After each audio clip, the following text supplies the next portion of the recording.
are back, brother. The metamorphosis, failure to launch. What will you do when you can't employ your own people? We're full of enthusiasm. We're full of drive. We're steamrolling. We're coming back strong, as if you all haven't noticed. And it's going to be worse this time, in a good way, for the good people and for the people who hide behind the tree and under the rock. Y'all got a bad coming. Just get out your envy buckets and just be mad, because we're going to be back better than ever before. Brother Metamorphosis, I'm glad you're here. I see you in the corner over there, bouncing up and down, hitting the gloves together, ready to roll. And I know you're going to win. I know you're going to win. Brother, talk to us. How are you? And I'm just glad to be here with you. Well, greetings, Brother Lance. Always good to touch bases with you. Now, I feel like I'm part of a real cloud-based business. You know, not the fake one they got on the internet. I'm talking about real, natural iCloud-based network. That is impressive. Spiritual. But, when I send you the videos of what I took as the clouds dropped in over the hill, it's beautiful. You see nature working. Wow. But it was awesome because, like I said, proof positive. This is not fog. There are clouds surrounding me right now. So I feel high, not high in an artificial way, but high on a spiritual level, and the focus and the drive to be able to do this intensely. Wow. The way I always dreamed about when I had all those hours taken up when I was driving to working in the jail. I said, one day is going to come, and you will take falls and slips and bruises, but it's how you come back. Watch us shine. That's right, brother. Oh, man.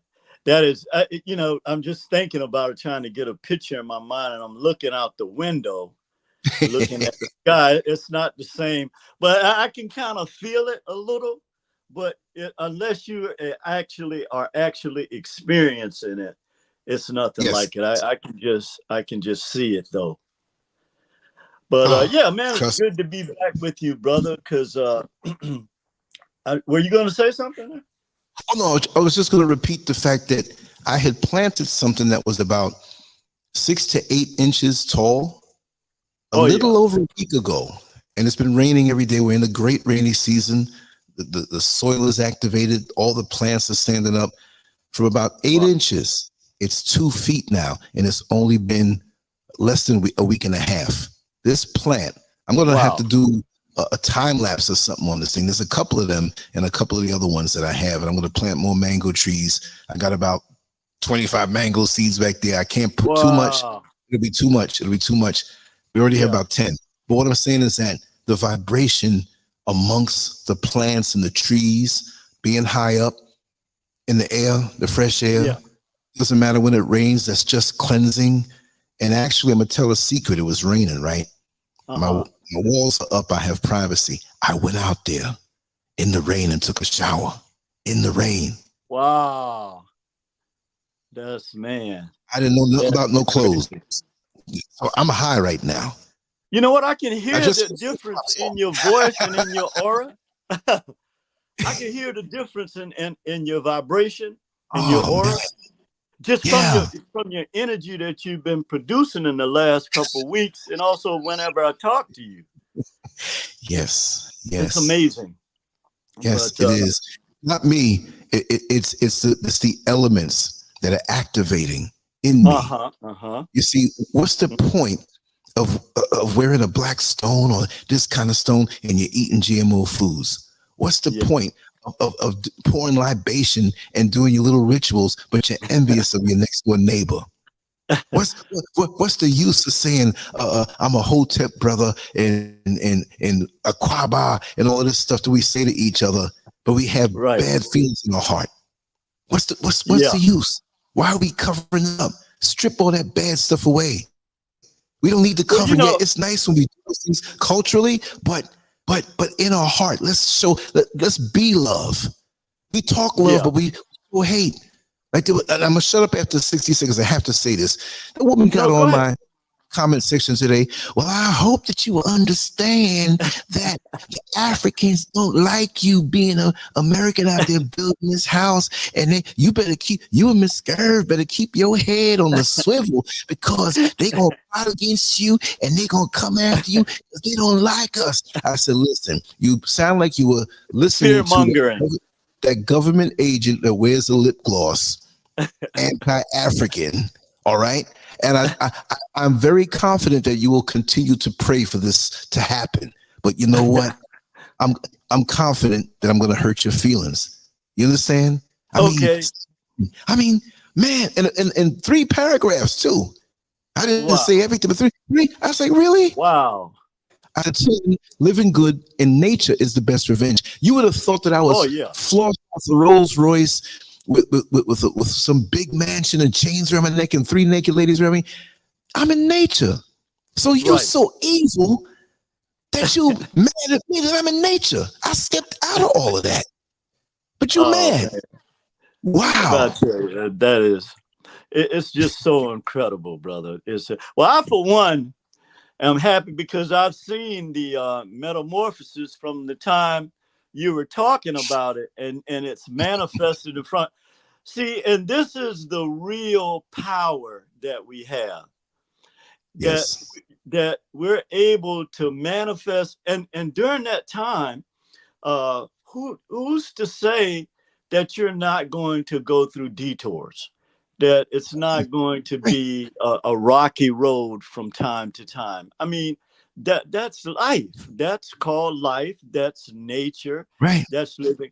But to have the intestinal fortitude, the eyesight, and the stick-to-itiveness in order to bring that about, brother, I commend you on that.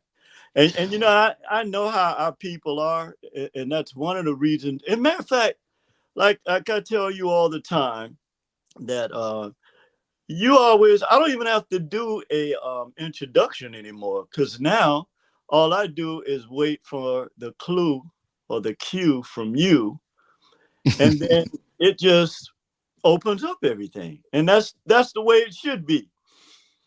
And, you know, this beautiful black, that's why I didn't send any visuals, because we need to appreciate the graphic of this particular picture here. And I wanted to ask you, but before I go on, I just want to greet you again, Brother Lance, and everyone in the chat room, everybody under the sound of my voice here on the LANCESCURV cloud-based network. The real one, by the not the one you have to Google. And you know, the thing when you think about it, it should be a celebration. This should be something we should be applauding, because it sets a roadmap to how, not only when you set a goal, but how to reach the goal. Right. To constantly talk about it, to constantly speak it in the air, and then to manifest. But I wanted to ask you, what was your mind frame when you created this particular graphic? This is, I couldn't think of something better myself. Well, we knew it had to be a black butterfly. Right. And I knew that it had to have a bit of red in there, and with an actual background. And there it is. You know, things come from the heart. Excuse my throat. Let me clear my throat. But everything is from the heart. Everything I do now, whether I'm speaking or writing or whatever, it's a flow. I'm telling you, I wake up, I may scroll through to see what's happening in the world, of course, but that doesn't influence me. I'm in here. I haven't left the house in about 4 days. I mean, I went outside in the yard. Okay. But I've been isolated in a happy way. Yeah. And I'm waiting to get the word to go out into town. There's things I have to pick up, but if it's not ready yet, I'm not doing it. So I'm intuitive that way completely, because see, as an artist or someone who is creative, the world becomes your enemy. The man-made engineered world becomes your enemy because it takes you away from yourself. See, as an artist, an artistic thinking person, you want to get into yourself. It's not selfishness, but that's where your joy is. When you have the building blocks of creativity and you can think. There's some things that I had recently. Yes, exactly. I just want to say to Riri, to J Lister One, to Dr. M.T. Williams, and again, Chaz Maserati and S. Reese, thank you for joining the membership channel here. And I'll be dropping some videos that you won't ever see on YouTube proper. You got to be a member. Just random things, a little more up close and personal. I might be on the van in town. I might be walking. I might be in the yard talking. I might be hammering a nail. Stuff like that every single day, right? So look for that. It's a little bit extra, and it has its perks. You see what I mean? Oh, wow. So, yeah, that being said, I'm always motivated. Even when folks think I'm down, I'm always thinking. You know, always thinking. And things come to me. More things come to me than I can even manifest. Well, you know, and we can see that vividly, brother. You know, the good thing about it too is that you allow others to express themselves, and that in itself opens up a whole different dynamic. Yes. But I was just thinking here about a couple of things. I live actually in a valley. So when you go up, you know, California is very hilly, like mountainous, right? But when you drive up maybe a quarter of a mile up to the top, and then you look down, it's like you're looking down into a bowl. It's called Visitation Valley. Wow. And you know, the interesting thing about this, because I often think about our connection, where you were born and raised in New York City, and I was born and raised in Savannah, Georgia, which are the north and south poles of the U.S. Basically. And the dynamics of that. And now you're on a cloud on a mountain, and I'm in a valley. And you know, these are the types of things that, you know, when you have time and you're close to nature like you and I are now, you get a chance to really you look at life through your first eye, like we're supposed to see it. Yes. And you know, it's almost like having on, you know how the horses wear the blinders so they're not distracted from looking, you know, in opposite ways. But so I was thinking about the fact that here in the valley, you metaphorically speaking, you have to look up, whereas on a mountain in the clouds, you have to look down. And so you have those two polarities of energy going on, which in itself creates a dynamic of electromagnetism. Because just like I believe Ghana is on which parallel are you on? You on the here it is. It's zero latitude. Zero. Yeah, and zero longitude. Zero. Zero latitude, right here. Zero longitude. Yeah. Now that too in itself is very significant. Hell of a statement. Yes, it is.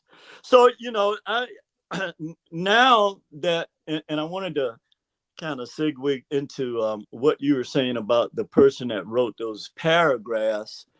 It's always interesting because, you know, you shouldn't, all of the comments or how people feel, it's not always going to be pleasant. Let's face it, that's life, right?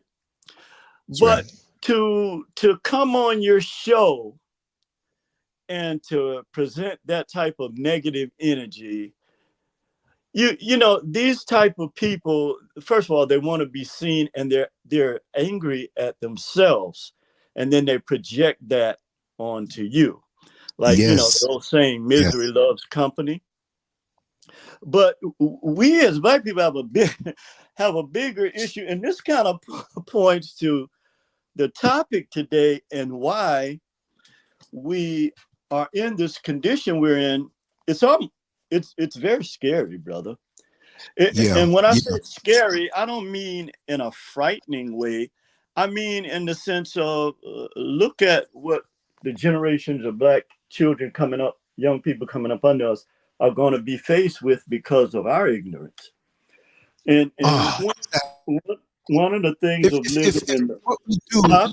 on a low level in this generation is the high point, if that's Uh-huh. all that you have to shoot for, then we're just getting worse. And we know that there are wonderful people out there that are doing great things, but most often we find that they're swimming against the tide. You see, and Yes. not because I'm online a lot. I'm not some social media addict. I Yeah. create content and I see what's out there, but I'm on there a whole lot. And just like with the positivity we speak on and the realism now, because I'm not going to sit here and butter up a picture that needs to be talked about. No, You understand? of course But not. to have a young lady come at me like that, to think that she can inject some kind of paranoia. No, I'm Right. aware. I'm not paranoid. And then, oh, I need to look over my shoulder. They're going to come for me. But The fear no, mongering. no way. No Yeah. way. It's just like being up in here and nighttime comes and you look outside and it's dark Right. and you hear a Right. noise, right? My spirit is so dominant in this house. I don't walk with fear like I'm gonna see a spook all the way downstairs and what's that noise? No. I'm the one who's haunting this house righteously, and you Right. come in here the wrong way, you're gonna get spooked. Right. See? There you go. You see what I There mean? you go. That's my Oh yeah. mindset. And when you're a useful tool for righteousness, no matter what you want to call it, we're on a spiritual level. And Exactly. I'm not going to reduce it and claim a religion with it, but on a spiritual high vibration level, when you're a righteous tool, and we are Yeah. human and we are flawed, but when you are trying your best to be that righteous tool to do good and fulfill your purpose here, nobody throws away a tool out of the toolbox that's working fine. You That's it. understand? So if I'm Oh doing what yeah. I'm supposed to do, I'm not saying I'm gonna live forever, but nothing's gonna knock me off completely, because the more I do, the more momentum, just like that truck that I showed in the beginning of the show and at Mm-hmm. the end. You Mm-hmm. pull off in your Toyota, you leave it at the light. But a couple miles down the road, when you're on the highway, you're like, what the hell is this thing coming? Because you know, them 18 wheelers, they don't move quick off the line. Right. But when That's you true. get momentum and you keep going and keep going, so even when it has to slow down a little bit, it still has momentum. Yeah. Righteous, Yeah. spiritual momentum. And you can Oh see yeah. that in a person. Just like when I walk down the street and I can see somebody who has a vision and a goal and a drive in the way they walk, even if they're at their Yeah. day off. Yeah. And you can tell Absolutely. somebody who is not, they're not about nothing. Even the guy who has a day off and he's walking slow, he still walks slow with purpose. And you Oh can pick yeah. these things up. Oh yeah. No question. Yeah, Exactly. because you can't That's right. deny a person that has the energy and the drive that they're doing. So it's an aura that they give off, like you do, where you know automatically. And I'm even at the point where I can sense people even before I even get close to them. You know, Exactly. I can pick up something about that individual, whether or not, and I make the choice. Do I want to be around this person? Do I want to sit near them if I'm riding public transportation? Do I even want to talk to them? And Right. I don't even want eye contact. yeah, or do I even want to make eye contact? Not downloading no foolishness. And it's just like when in track, you know, thinking about what you were saying about, you know, the 18 wheelers starting out slow, but and the story of the tortoise and the hare, it's the same thing, because we've been taught to look at life in a destructive way on purpose. Then every time we look at something, then we have to see a destructive element in it. And I often wonder why, kind of moving into the topic a little bit, Lance, failure to launch. What will we do when you can't employ your own people? And the reason Yes. why I said like that same individual, you know, we worried about the wrong things, because very soon we're going to be in a no-win situation. And again, you know, we both are optimistic people, but we're at a point in this vortex where we have to look at reality now. We can no longer turn a blind eye to it. And one of the advantages in terms of social learning and living in California is you get to see people. Not a lot of people think, yes, California is dominated by Latinos and Asians in certain areas, in certain regions. However, there are a lot of people from Russia. Now, these other type of European looking people, I guess they're Russians, but they're from Ukraine. And the other ones, I can't make out where they're from. I just know that they're from a totally different country and they're East Europeans. But the one thing that they do very effectively, and as we talk about this topic, I want to talk about a person who, we don't give our flowers to our people while they're here. That's another huge mistake that we make. And I want to talk about Dr. Claude Anderson, because when I look back at him, and I've been listening to him since I was in high school, because I remember when he visited, he used to go around, looking at certain social things like that affect the Black community, like the population of Black men that are in prison, rather unjustly or whatever. And I remember him when he came to Savannah. And even though, now during that time that I'm talking about, we're just basically getting out of the Jim Crow era in terms of, in terms of the spirit of how things were. And let me tell you, in the South, man, you still had that feeling of slave master type of energy. You know what I mean? And it was always there. It was always present. And just to see a Black man with that type of strength and energy and saying, look, we're looking at these conditions because they are totally, totally unjust. He kind of was one of the early ones that sparked something in me, other than my brothers. He kind of sparked something in me that I started looking at things from a different perspective as well, even though we were still entrenched in religion. But years later, when I was in Baltimore, and I heard him speak, me and a former friend of mine, we went to hear him speak. And I've mentioned this before a few times when you and I have done videos, that he was saying that Black people were going to be back in slavery by the 2000s. I think he said 2015. I'm not sure the exact date. And I can still remember my reaction is, what is he talking about? How are Black people going to be back in slavery? And it was years later, maybe 15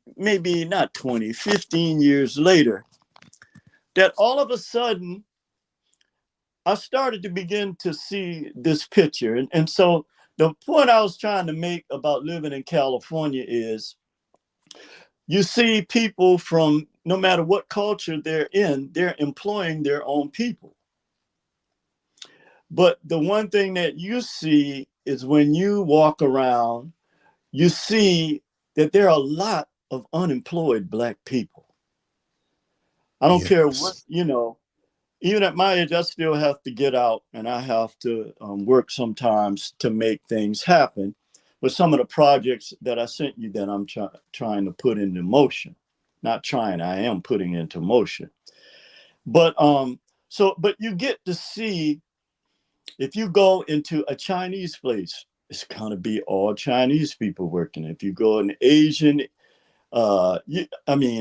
Latino, you go into East Indian, Arab, you go down the line, they're employing their young people. Now, when we were coming up during our time, the tax dollars was going towards you know, having programs for young Black kids who were, you know, had to be trained. You know, nowadays there's no money invested in the young people to have any type of hope.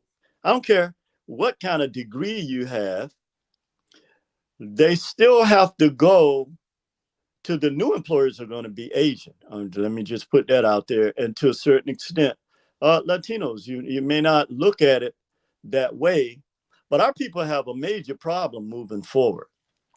Also, like you guys were talking about with AI, a lot of the employment is going to be eliminated for our people, that they don't need the heavy lifting.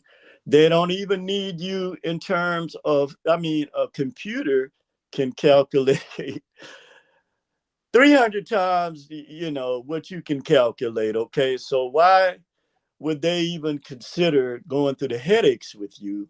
And as always, it's going to affect our people first.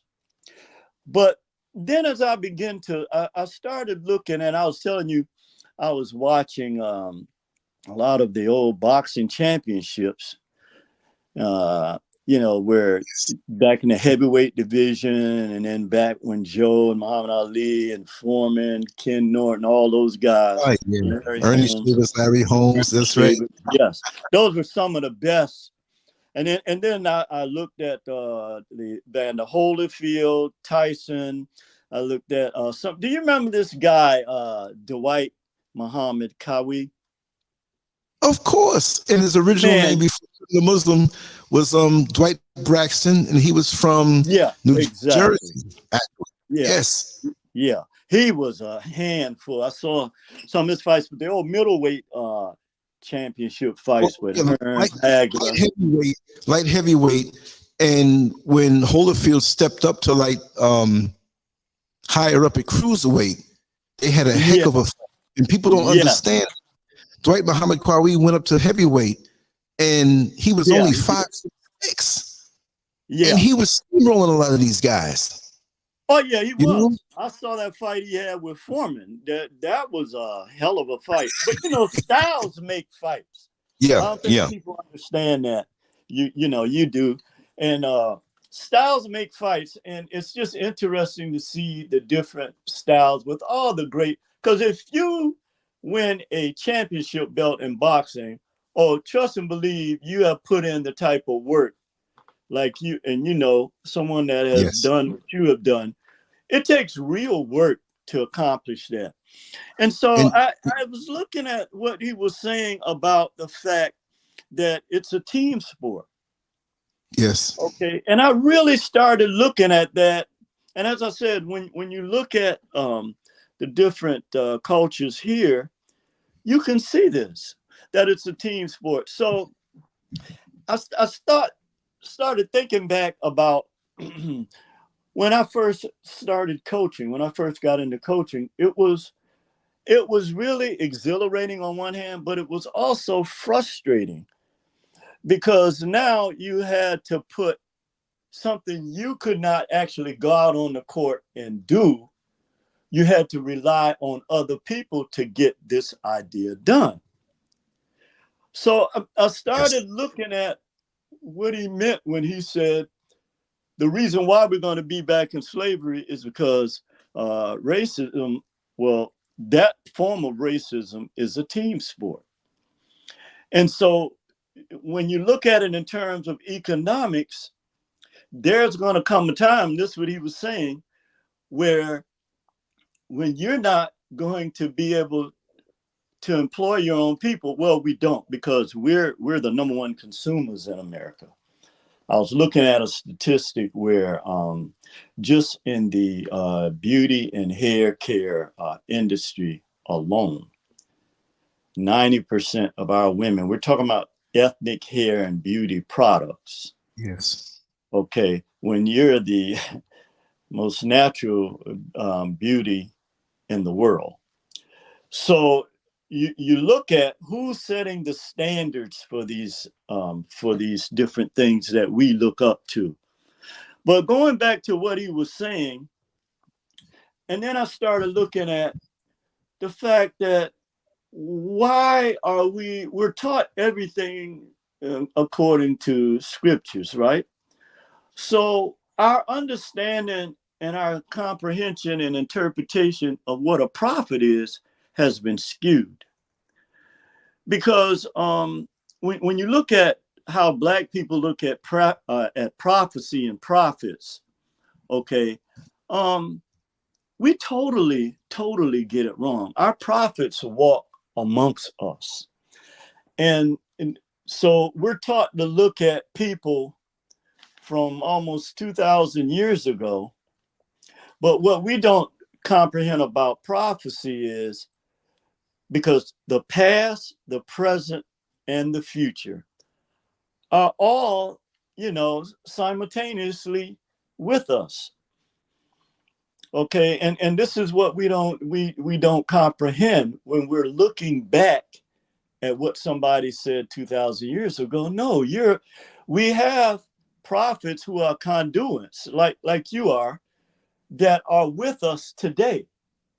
Okay, now I don't want to say you're a prophet in the Christian sense, because our people, you're going to get some type of comment about me calling you a prophet. But you understand what I'm saying, brother?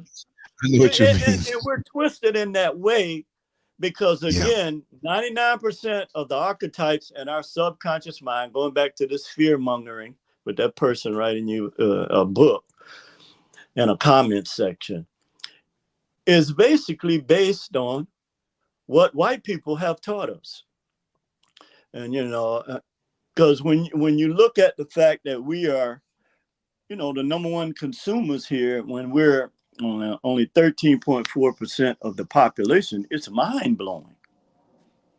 So the thing about when I started looking at this prophecy that Dr. Claude Anderson gave our people, it really shows, it highlights the problem that we have where, again, we're looking back into what you view as the past. And certainly it's a guideline for us to look at, or a blueprint, however you want to look at it. Mm-hmm. But that blueprint, because we know when we're taught through nature properly that hot and cold exist on the same wavelength, just as what we call the past, present, and future, they all exist on the same wavelength. It's your inability to look into that to comprehend this.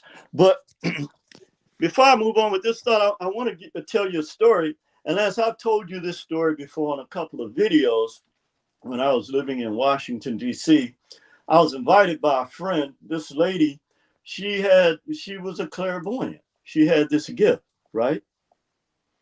And we're sitting in that room, and she created in that room an event that happened in history that was over 1,200 years old. You could hear I almost ran up out of there. You could hear the voices of the people. You could make out, I don't want to say, well, it was some kind of silhouette. But they were going through the motion of what it was that they were involved in at that time. And even now, thinking about it, I still get goosebumps from this, because the feeling of it was so real. And I guess today we would have something comparable to, like, if you're in a virtual reality game, you put on those glasses, that technology. Because everything that is presented to us in the artificial world, it has to come from nature first, something in nature. This is where they get the concept from for everything. So again, we have these prophecies that have been given to us by our great ancestors, okay, and they still walk amongst us today. And so when I was thinking, so why is it that we have a failure to launch anything? Where other people, okay, take over our culture. And then they turn it into a money-making industry. And now we're looking at them and getting angry at them. And see, that's where that individual that you're talking about, that's a classic example of this problem that we have, simply because we have not built anything. But this, more than anything else, is going to be one of the biggest mistakes that we as Black people have ever made. Okay, what will you do when you can't employ your own people? Because there's going to come a day when they're going to stop employing Black people, brother. Trust and believe that. You can see, like here in California, if you're looking for employment, you have to do it online. You can't just walk into a business now and like the old days and fill out something and no. And they already have a dossier on Black people. They already know who you are. You have a digital blueprint. So as soon as you go online, they know who you are. They know that you're a Black individual. And so we have to come to terms with what we're dealing with. And unless it's one of us, we don't want to attack that issue. Unless it's one of us that we're attacking. Okay. And so that's why I came up with this title, Failure to Launch, because all of the great things that we have, invented and came up with have been stolen. And whole industries, like I did a video on this, whole industries have been taken from our people, and their descendants are the ones that's reaping the benefits from it. And nothing has changed. This same fundamental dynamic still exists with our people. I'll give you a prime example. The Mexican culture, or at least the people from Mexico and from other places as well, other Latinos, they love our old school music, which is great, but they built a whole industry from it. They even have events. I've been to quite a few of them. I have a friend that's involved in that. And I've been to a lot of those events, and it's nationwide. And they have created a culture around that. Even when you look at the creative genres in entertainment and athleticism and any area you look at, you want to look at, other cultures are eating off of our energy, that the life force energy of Black folks. So the main problem that we're having, or right now and moving into the future, is gainful employment for our young people, because many of us, we have already put in the time in the system, and whatever you have put into it, that's what you're going to get out. But you still you find out when you reach a certain age that you still have to be the author and the finisher of all things pertaining to you and those that look like you. And your failure to do that, you really begin to see that when you reach a certain age. I would say when you start getting close to 50, you begin to see that, okay, what have I built? How is this going? Because all other people think this way. How is this going to contribute to the welfare of the next generation of our people? or even us. How it is the fact that 90% of our women are the supporters of a multi-billion-dollar industry, but yet we have no major subsidiaries in that industry that service our community. How is that? Not by chance. Yeah. So, yeah, it's not by chance. No, it's not by chance. And then when you start looking at the even the athletic arena, look at all of the different podcasts, all of the different industries that sell merchandise from these athletes, these Black athletes. Look at the people that have created industries while we're around here, you know, spending money on and consuming things. We have failed to launch anything. Okay. But yet we're on TV everywhere, you know, basically just talking. Okay. Basically just talking. So this is why I was saying in the beginning that is so very important. No matter what anybody says, when our people look at someone like you and your wife that have weathered the storm, that have built what you have built, despite the fact that we know that we are living in a system that's designed to destroy Black males. Now, anybody, Stevie Wonder can see this, Ray Charles, and a damn alien coming from outer space can see it. Let me just interject this. Yeah. Let me just interject. Stevie Wonder today was in Accra accepting his citizenship from the president. Oh, what? Hearing it. Really? Yeah, I missed that. I would have been down there, but I wouldn't be able to get in. Yeah. Or maybe I would, you know, if knowing what you know and I told you. But anyway, yeah. I'm gonna drop that probably in the community area on this channel a little later on. I couldn't believe it. He's permanently moving there? I guess so, because you know, to get the citizenship like that given to you know, because well, he's always going to be an American, like you know, citizenship. I'm still, you know, that's I can't. Great, man. Yeah, that's great for Ghana. Yeah, and you know, Ghana with its history for our people and whatever, you know, it's good to see. Then you hear all this ridiculous stuff beefing with who's African, who's first. Who gives a damn about that?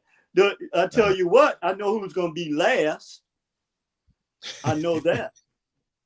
And I know all of this crazy childish stuff that we're focused on. Because let's look at the reality. Going back to the subject, failure to launch. What will happen when you can't employ your own people? Let's go back and look at my favorite systemic structure, socioeconomic structure to look at. You know what it is, Lance? It's feudalism, where they tell our people that we're living in a democracy and that our socioeconomic system is capitalism. But we know that we're living under a feudal system. The king, the lords, the knights, the peasants, and the serfs. Now, the peasants and the serfs, realistically, I know Black people going to get angry. This is the level that we function on. A lot of it is because of our mindset. A lot of it is because of, you know, the fact that we want to remain caterpillars for whatever reason, when nature clearly shows us the difference between a caterpillar and a butterfly. But you don't want to go through the cocoon experience in order to do that. But there is no way around this. Okay, you just can't say, well, the caterpillar just can't say, well, the hell with the cocoon experience and the metamorphosis. I'm gonna be a butterfly. Okay, well let's see you do that then. That's not, just because you're out here yapping, that ain't going to change that. You can talk till the cows come home. But when you look at this feudalism system, that's where we're at. And we're looked at as the users, or the labor class, however you want to call it, the consumer class, the users. That's how, I mean, that's just the way the system is established. Because you're locked out of the first two hierarchies, which is the king, you know, the families, the global elite that actually own all of and control all of the fiat, all of the distribution networks, and have all the resources. You're locked out of that. Let's just keep it real. And I don't think that's going to ever change. You know, I just don't think. From, you know, just looking at our behavior and the things that our mindset and where, you know, where we are now as a people and the things we're continually focused on, I just don't see that happening. We're actually locked out of the lords, the next tier in this hierarchy. We're locked out of that. The lords are the landowners, and 98% of the land that's owned here in America is owned by white folks. That ain't going to ever change. I don't care for the next 500 years, okay? The way that system is set up, how they control the fiat, they control the banking system, they control the resources, and they control the unequal distribution of wealth, of resources. They control that. Okay. So, and they're the ones that are the ones that run, you know, the governments, that run our governments. They are the ones behind the scene, the hidden hands that call the shots. So we're locked out of that. Ain't no black person gonna ever be, and if they happen to be, they, you know, people get mad all they want. They have sold out. They have to. In order to get to those two levels, you cannot be function in your natural state as a black person. Okay. I saw on YouTube, I forget which one of the channel, but I saw them advertising on the fact, one of the black stations that Al Roker hired all white writers for, I believe it was an animation series he was getting ready to put forward. I don't know, you might know more about this than me, Lance. But and I thought to myself, that again, until we launch, and when you, and this is what's so frustrating with our people not comprehending and understanding this as well. When we look at someone like you, it's mind-boggling why you don't have the support, you know, from our people that, you know, you should be getting. Just using you as an example. So, because I know they ain't gonna support me. So, you know, or you for that matter, because we have this illness, brother. We have this illness that when you go back and you look at plantation politics, the house nigga, field nigga syndrome, it's in full effect. It's in full effect. And let me so interject. Yeah, I just want to say something. There's someone that I know that is deep in the entertainment industry. And they tell me, and I mean, they're in it, and this is every day, behind the scenes and creating things. And but I cannot say their name. Okay. They basically told me a couple days ago, and we discussed this a lot. Uh-huh. They're telling me it's done. Oh yeah. That entertainment industry for us, their thing, for us, it's a wrap. They're weeding us out. There's less No question. opportunities. Yeah. They know they don't have to give us anything, and those Exactly. who go in, they have to jump through the hoops. Oh yeah. There's certain things you're not going to talk about. There's certain things that you can't be about and partake in that. And they're only going to use you for what they need you for. But this rosy thing about I'm a talented actor or actress, and I'm gonna go out there and I'm gonna wow them, and they can't refuse me. It don't work that way. And Oh yeah. there's so much shutting down, not only for us, but other groups as well. And they showed me a list of what you must have in your programming, the different types of people that you must have. If you do a show, you must have LGBTQ, you must have this, you must have that, you must have interracial. And we're talking about, white men and black women, and the same thing, opposite flipped. And if you don't have that, a lot of the things won't be approved. And also, just them knowing you as a person who has a position that does work in screenwriting and stuff like that, they're not gonna, if they know about you personally, they are not gonna push or finance a project, no matter how good it is. Yeah. So this is where we are now, because that medium controls the world in the way that people think. You see what I mean? Yes. Yeah. The night. Exactly. Yeah. So not to discourage anybody, but this is why when you said before about how it used to be, and I remember too, I used to go down and get jobs just by filling out an application way back in the day, decades ago, right? Yeah. You don't have that anymore. And when you do go down to go get a job or do the interview, if you get that far, your social media 9 times out of 10 will screw you up, because you think they don't. You said if you get that far. If you get that far. Because they can run a search off of your email address. Okay. Not go into your email, but run a search off of any of your zip code. Zip code in your name. Yeah, in your name. So I'd be screwed right now the way I talk if I was in America trying to get a job. Oh my God. If I was 20 years old, you're never gonna get employed out here. Oh man. But go ahead. I'm gonna quick bathroom break and come right back. Continue on. Okay. But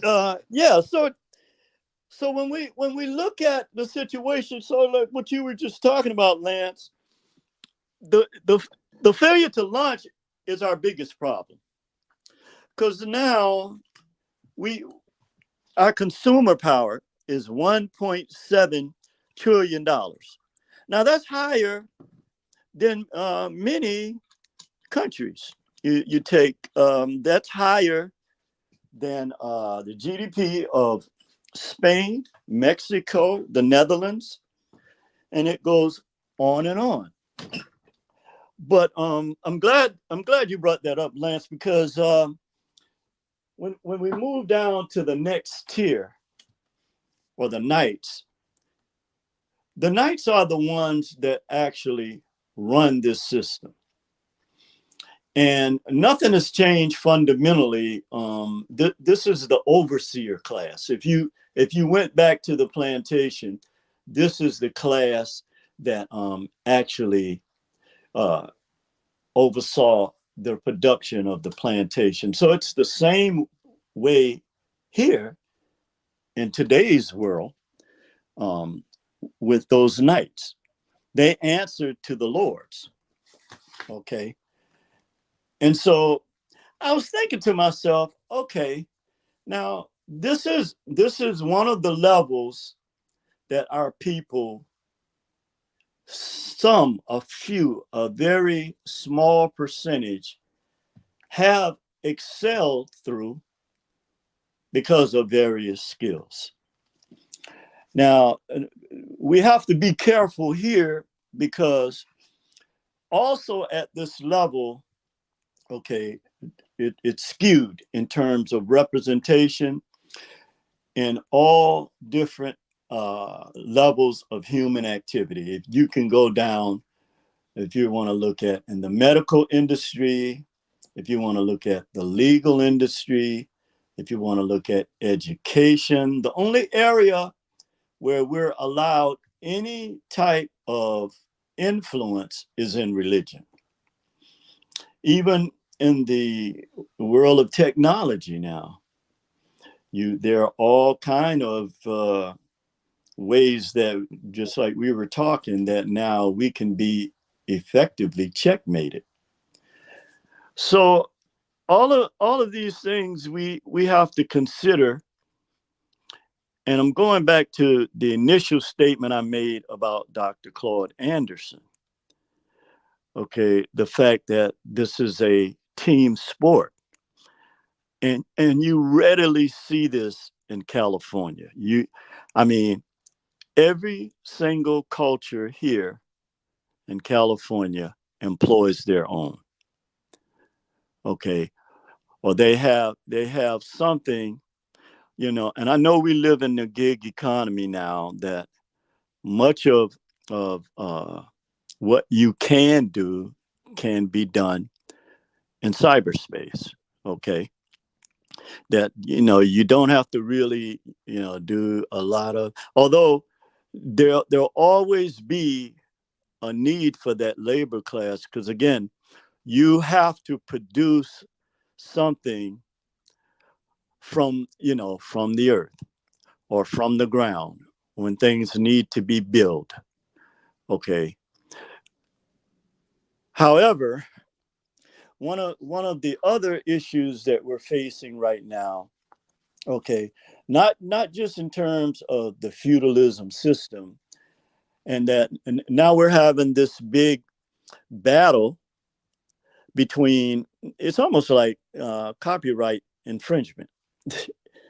Okay, where it's okay for them to use our ideas, our creativity, monetize it, do whatever they want with it, you know, and there are some things that can't be used for the most part, but just the energy that, you know, makes up the Black experience, that's being cut in itself. So when you look at how this is all played out now,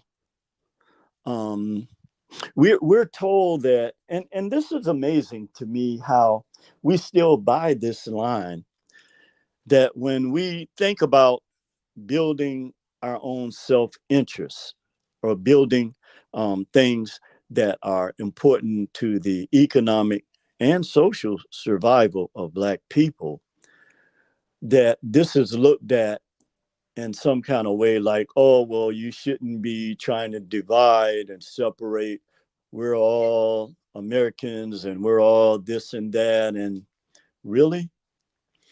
Okay, so I'm sure everybody's familiar with the Kerner report that was written in the 60s, that was commissioned by President Johnson, that there are two Americas, separate and unequal. And, you know, I can go a step further and say that really there are three Americas, okay? Because Black people are put in a socioeconomic class by themselves, okay? There is no level of discrimination comparable to our experience. Now, I will say that, yes, Latinos, they come close to the type of discrimination we get in America. But as I begin to look at this a lot closer, the main difference is that because those cultures have been so heavily influenced by European culture, they identify with that culture. Again, not all of them. There is a large percentage of their culture that identify with Black people in a social sense. But when you look at economics or socioeconomics, they are aligned with the feudalism system. That is just the way it is, okay? And so that statement that Dr. John Henry Clarke made is true. We have no friends in that sense. Because you can clearly see all of these different cultures, the Asians, particularly the people of East Indian descent and the Arabs, they are clearly in bed with European ideology in terms of economics. They actually comprise the Knight system, which is the management of all things within the feudalism system. Okay, they manage I should say, the distribution of it. They manage how it's put out, how you perceive it. Okay, and this is why I like to give the analogy of the parrot, which was nature's, or is nature's, first audiovisual system. But the parrot only regurgitates what it hears. Okay, and that, regards to what it is, although I saw this one show this weekend where this parrot was very territorial. And the guy was, he visits different places to find, you know, the African influence or Afro influence on different cultures. Okay, and it was interesting, this one parrot that was there on that island was very territorial, and it actually bit him because he was around the people. They were filming him and talking to them. But in our system, we have what we call editors, or people that, you know, they spend their time editing and writing narratives in order to put out to us. So we have some serious things to consider moving forward. If you want to move into the future with having, you know, the new landlords, so the Asian people, if you're comfortable with going to them to employ your children or our children, if you're comfortable with the way that they have set up this system that's now going to bring down an axe to behead the Black community, then there's not very much that we can do. Okay, because let's talk about something that really hits home here. Why have we failed to launch? It's certainly not the fiat, because again, we spent in 1.7 trillion with a T annually. Now, you know, this is why, and brother, this is why people don't respect us. Let's just call it for what it is. This is why people don't respect the Black culture. And I remember hearing this Chinese guy, and our people were very upset about what he said on video. But the one thing about Chinese people, you know, I live around a lot of them, because here in the valley, you have like 5 different cultures that live here, right? So basically, when you see them, particularly the middle-aged ones, they're very pleasant. They're always smiling. They're out every morning, 5 o'clock in the morning, walking, you know, and they create a type of energy that has positivity to it. There's no, you know, you don't see, now when you hear them talk, it sounds like they're angry when they're talking to each other with that accent, right? It sounds like they're angry at each other, but they're really not. That's That's just the way they sound. Sort of like when you hear African people talk sometimes.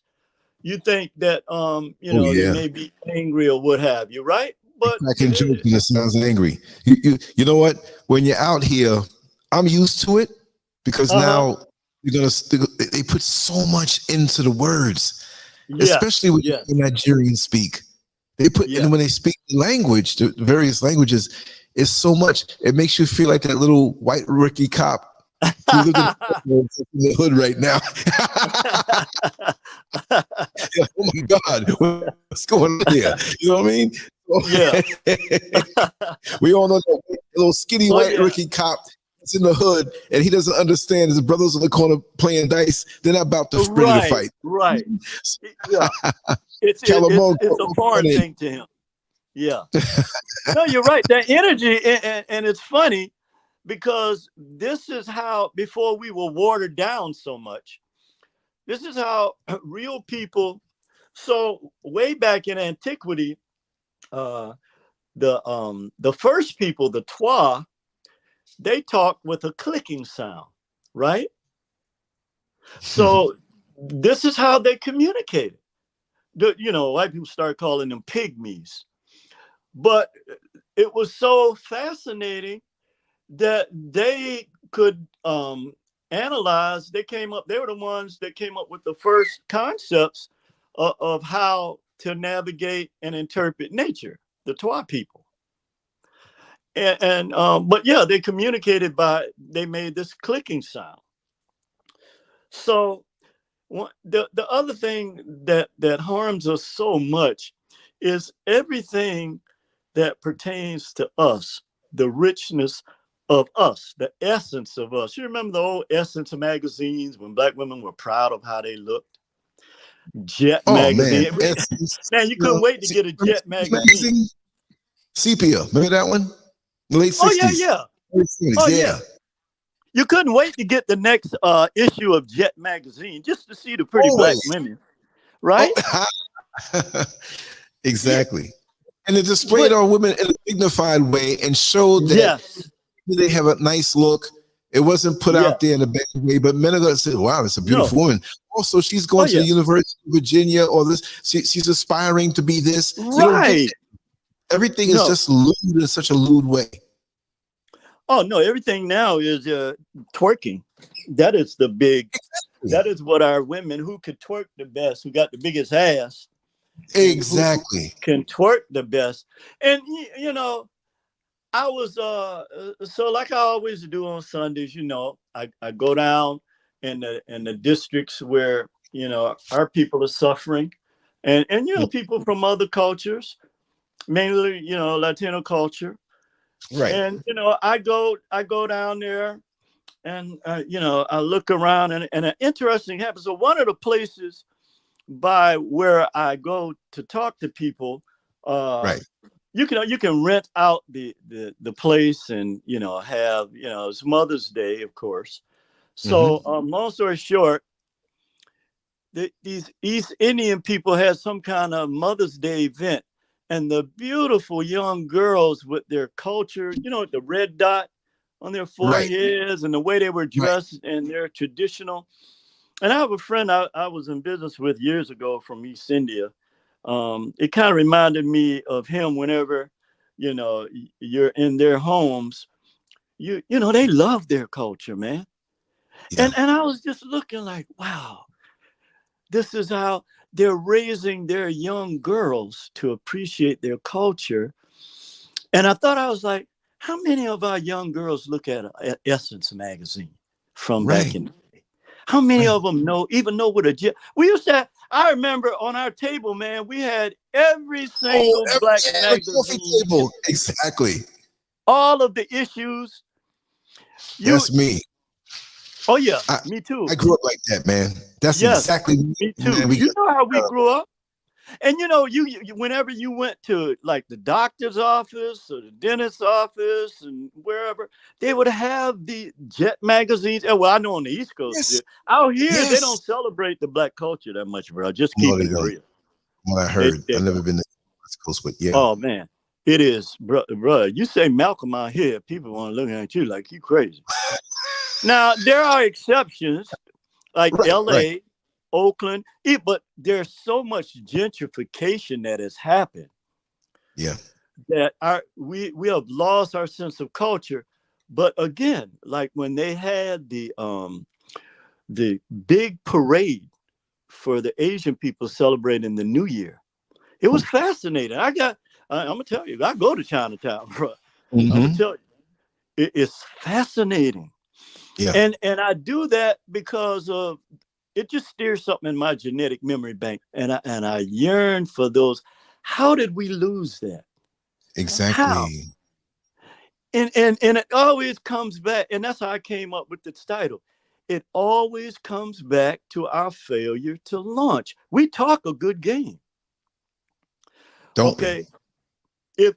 If Black folks could just put in 1/10 of what all this stuff we spewing, we would build an empire here.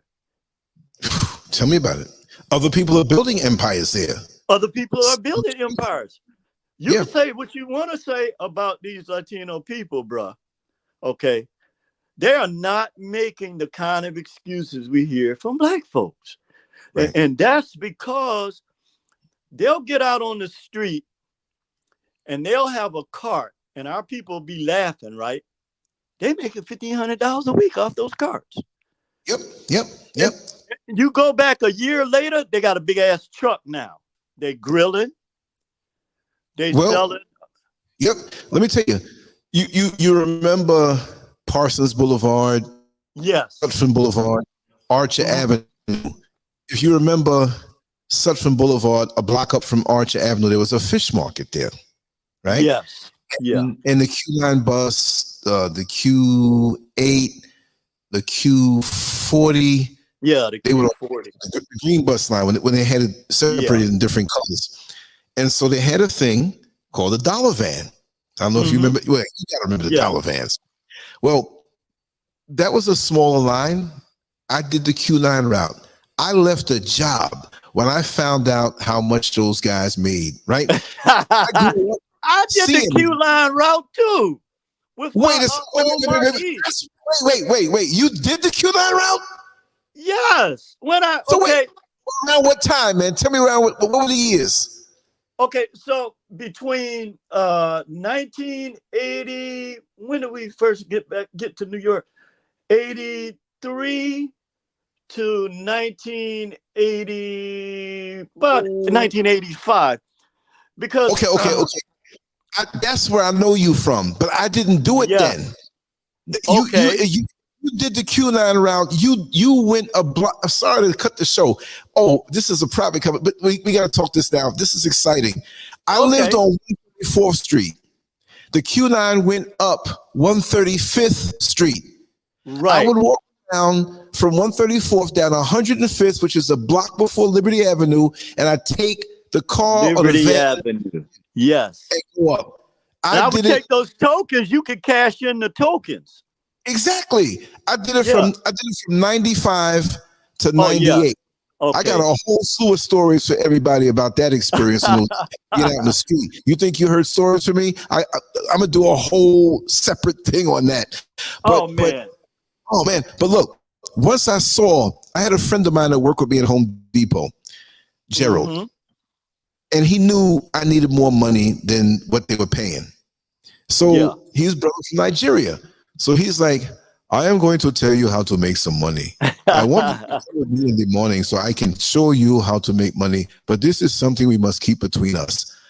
I'm like, it took a Nigerian brother to find out or show me what the money was back then in the neighborhood. You just take a person from the end of the bus route up to, you know it, for $1. Oh, yeah. Everybody and they already standing there in groups. I had a van. You know how much I was going crazy. You think I had work stuff on the video? Man, I was out there from 4:30 in the morning till 10:30 at night. And on the weekends, I was out there probably like 18 hours a night. Man, I was out there on Friday, Saturday, and some Sunday evenings. 7 days a week, brother. And I had the CB. Oh, yeah, you was making in the house. Then. Oh, what? And that would be considered, what I was making then would be considered bank now. Yes. Yeah, I I would make was $300 or $400 in 2 days. And for those who may know or hear this audio, I had one of the Flyers fans out there, and on the back it says Sir Lance. That was me, Sir Lance, on the Q9 route. I would sometimes do the 40 route, or the 6, but the 6 was too dangerous, right? That's where 50 Cent lived, right? And I drove around a lot of people who are now famous now. So I got a lot to talk about, but come on, let's continue. Oh, wow. I'm going to do something. Yeah, you got to do something on that, man. That was exciting. But, back to the point is that we were at least launching things. We were doing things. We were, Black people were working together, supporting each other. Everybody was, they'll get in there as quick as getting in a cab or anything. And even now, I see that with the people here, is that they will, they have their own, you're talking about Uber, they have their own gigs set up that caters to their people. And so I thought that I was like, now where have I seen this before? And this is what happened with the Montgomery boycott. Now, because we have the blueprint, brother. And that's another thing. We don't have any excuses except blaming other people and getting angry at them. Okay. But the Black people during that time, they were threatened. Some of their lives were threatened. And I remember looking at them walking. Some of them were fired from their jobs. They were threatened to get their home. Well, back then they would burn down their homes. Okay. And the Black kids were being taunted, everywhere. But those Black folks were out there walking. They refused to ride that bus, man. Now, Could we do that now? Huh? Could we as a collective people do Hell that now? no. Hell You're right. no. No. Because the first thing they're going to say, oh, look at that nigga right there. He trying to, soon as you do something to, bring a cause to light, then we're going to start hating on you. And this is, again, this is that house nigga, field nigga, or shadows of the plantation energy that we have created. And now it's a major part of our culture. But yeah, and you look at, and I say this all the time. Yes, Martin Luther King is a great man, But those people did not give a damn about Martin Luther King. Could have preached every day on the corner all day long. But it was not until they affected that fiat that they started looking at them differently. And see, this is because they basically shut down all the business, because the Black folks were the ones, just like now, we are the life force of the economy. Even though they are brought now they have brought in people to replace us for sure. But still, you still have to have that Black force energy to keep things moving. Only if we would apply that to us. Why do we have to be the saviors for everybody else? Why? When we don't have, like they say, a pot to piss in and a window to throw it out of. So, and think about, and then I started thinking about, well, and these Black people during that time had a tremendous amount of courage. This is something else we overlook, brother. Because now you talk about, they were facing physical death. I don't care how tough you think you are. When you know somebody can come to your home and they firebomb it, or they can see you in the street and shoot you dead or hang you on a tree, that's something to be fearful of. Okay. Mm-hmm. And what they call righteous fear, or something like that, or justifiable fear, or appropriate fear.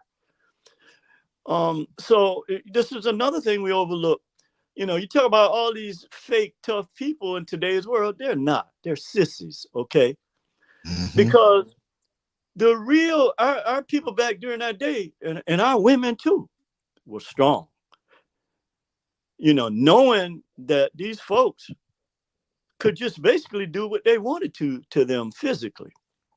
So the point is, what is our excuse? So why is it, and we always, talk about, oh, well, our black people back then, they couldn't read or write, and a lot of them were illiterate. Oh, okay, so what? They have still built more than we'll ever build. Yes. They have still built more than we will ever build. So what is our excuse today? Okay, and let's look at this. At least they launched all of their businesses. There were stores in the black community. We enjoyed our company. Now you can't even live around a group of black people. We enjoyed hanging out with you. I can remember, man, I couldn't wait to see some of my friends, and we get together meet at some place. We'd be out till daybreak, right? And we take walks all through the neighborhood all times of night. Yes. Seeing people that we know on stoops. Hey, man, what's going on? What's up? The fish market open up. Right. Like, yeah, man, it's going to close. Just and no guns. And I'm talking about Jamaica, Queens, Southside Queens. I was right there. I know you, brother. I was right there. Oh, yeah, no question. No question. We have crossed paths physically before. Yeah.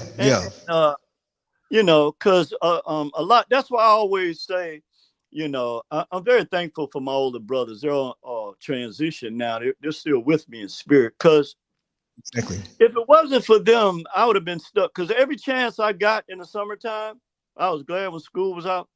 I went to visit my older brother in Harlem, or my older brother in the Bronx, and my brother who was the coach of the Knicks in New York. Well, he was living in New Jersey, in Englewood.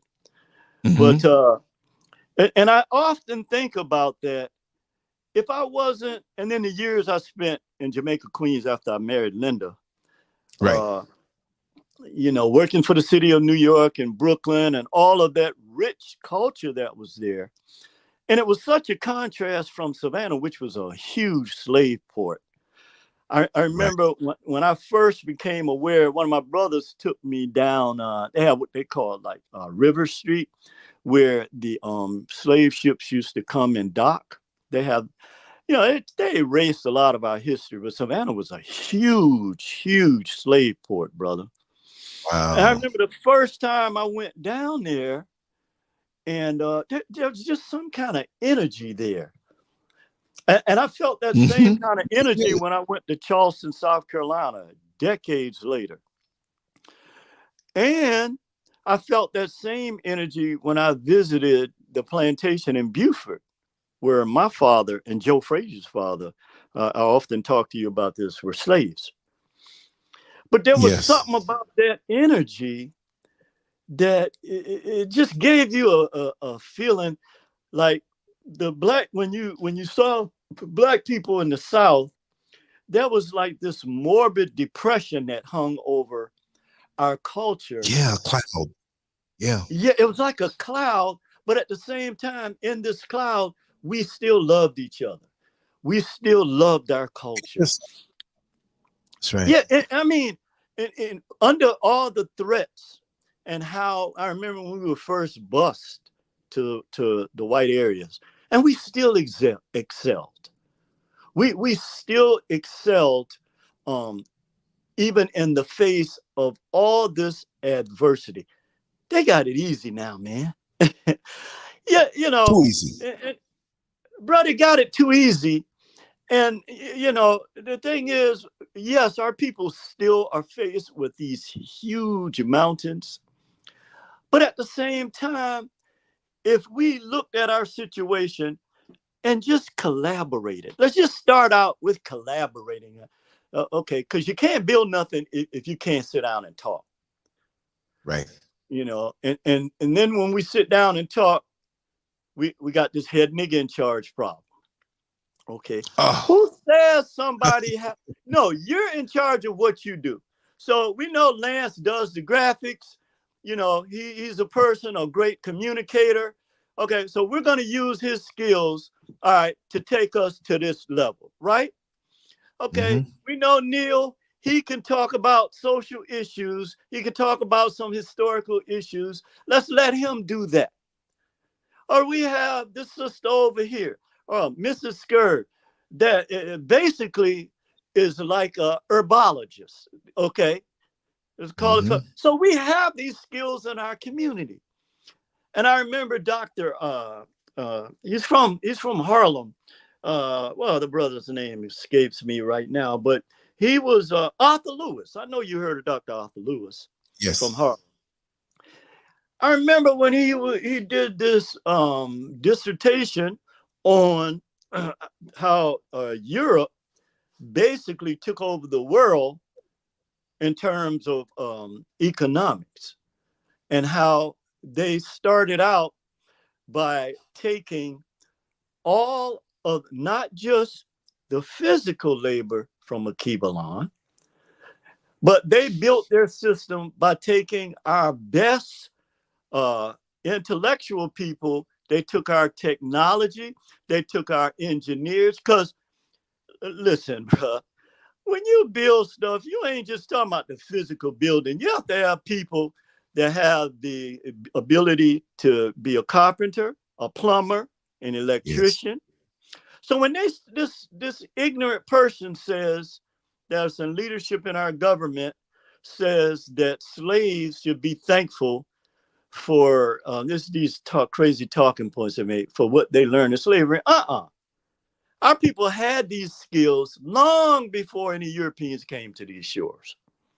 And when they brought Mm-hmm. our people from Iquibalon, you're talking about engineers, you're talking about people like Imhotep with that same ability. You're talking about people with the ability of geometry, trigonometry. People like you, architects, people who are able to design things. You can't design no goddamn pyramid if you don't know something about geography. You're talking about people like Benjamin Banneker, who created the first clock in America, who set up the city of Washington, D.C. on a prime meridian by studying the stars. You cannot build anything without people who have this type of ability. They took the textiles from Iquibalon. And I remember when Dr. Ben, who is the only person that ever documented that 4,000-mile stretch of the Nile. And he taught and showed us that Africans were smelting iron way back in antiquity. This is how the European was able to learn how to smelt iron. And that revolutionized, they began to use iron to build their industries. So when you look back at our failure to launch, even when you look at this day and age, it's because we are living under the ice mentality, and we are as Sun people, and we are living under narratives and scripts rather than nature. Because nature is our greatest teacher. Everybody else that comes to this country, the first thing they do is they look at the principles of nature, which the number one principle is survival of self. If you cannot survive as a collective, then how in the hell are you going to help other people survive? Well, I should say this another way. Why in the hell? And then turn around and get angry at them because they are utilizing the resources that you put forth. What sense is, so you got all these so-called intelligent people. All I see is people that can, sound impressive through words. That's what I see. Because at the end of the day, it doesn't matter how much you can expound on something. If you cannot bring that into manifestation, then it doesn't mean anything. I saw the title of one of your videos. What is it all going to mean in the end? Mm-hmm. What is all this stuff that you're doing, and all this stuff you're doing for attention? What is it? What is this going to mean? How is this going to determine the welfare of our people? And see, I'm at a point now in my metamorphosis, brother, where I learn from other cultures. I mean, I always have been, the type of person like you. I can get along with anybody, because I'm not hating on nobody. I'm not hating on nobody. First of all, I'm trying to learn how. Now, I get this, that the system, the people that hate our people, give them certain advantages that we don't get. But again, it's because they are plugged in to that European culture through the Spanish language, and also the Asians through that language, which is basically a Euro ethnic language that they're plugged in, even though when you look back into their history, okay, they came out of black folks, their culture, just like every other culture. I was watching, again, I watched this channel when the guy, he goes to different, he finds Afro ethnic cultures that are hidden. Mm-hmm.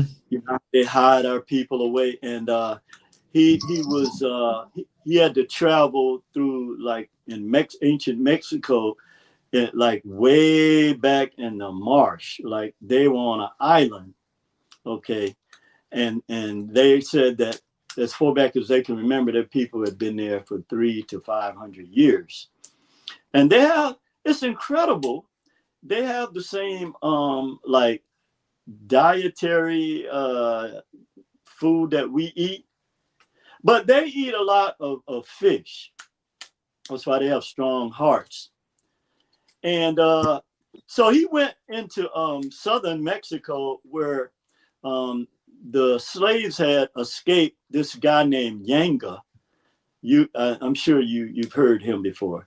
He has a city and a statue that's named after him. And Yanga took some of his people from where they were in the Americas, and he was like, I believe they were in San Diego. He was like, oh no, we're getting away from here. And they escaped into Mexico. And so there's a lot of history. I was looking at also, and then I'm gonna tie this into what we're talking about today, Lance. But you're one of the few people I can really look at a lot of different angles when we talk. We don't have to be, stuck in a 90-degree angle of any topic, but because they all have some type of connection to what we're talking about ultimately. But it's interesting how when they hide these these people and these statistics concerning our people, even today, they leave out a valuable part of our history that's connected to the land here. A lot of people don't know California was an island too, and that the Black Indians lived on. But yeah, so back to the topic. If we could do half of the things that we talk about, we would be okay. Don't even have to be half of it. But again, we come back to the stumbling blocks, okay, that have us in the condition that we're in. And I just want to mention a few other things while we're talking about this. When you look at the breakdown of the circulation, and we talk about this all the time, Lance, what's up with this? This goes back to the fundamental psychosis that our people have. Okay, the circulation of the US dollar by culture. And I'm not going to quote these statistics, but we're on the bottom. Okay, we know this, 16 hours a day. When all other cultures, the money circulates with their own people in their own hands, at least a minimum of 15 times. And see, this is where we're missing the boat. You don't have to like another Black person to support them. We have got to get over this emotional, I don't even know the proper word for it, brother, but it's like when children, you think when they're playing with toys and one of the kids grab one of the other kids' toys, mine, or give me back my toy. You know, this is the level that we function on. And then the other problem is we have a problem celebrating the successes of other Black people. Okay. Yep. This is a major stumbling block that we have even taught to our kids. And because I follow a lot of what the young people do on the internet too. You know, I listen to a lot of stuff our people are talking about. But I'm interested in the things, and it's man. We have got to. That's why your programs are so important, brother. Because the type of social issues that you address, and only the way that LANCESCURV can do them, they're necessary. Because the children have to know the things that have kept us down. So when you, and I use this analogy sometimes, Lance, you know, you're familiar with me talking about this. Think about when you go to the hospital, they are not going, if Neil Frazier goes to the hospital, they are not going to pull the medical history of LANCESCURV, right or wrong. Right. So why in the hell are our people using the different socioeconomic, medical, any type of chart of another people to solve our problems? So it takes me back to something Dr. Amos Wilson always talk about, is that you can't use the developmental growth and culture of white children to educate Black children. You just cannot do that. Yes, right. they have to go to school and be taught certain things in this system. We get that. That's not what we're talking about. We're talking about you only exposing them to tweaking or twerking, tweaking too, and twerking, okay, or them dissing another brother in order to come up, okay, or you beefing with somebody in your culture so that the vampires who feed off of this, okay, will pay you to do this. This is what we're talking about. And they have trained our young people to a point where they can't, I hate to say this, brother, I hate to say this. They almost can't see eye to eye on anything. Seriously. They cannot. But who is to blame for that? So now, moving forward, we always have to look at solutions moving forward. So what is the number one solution that we have to look at?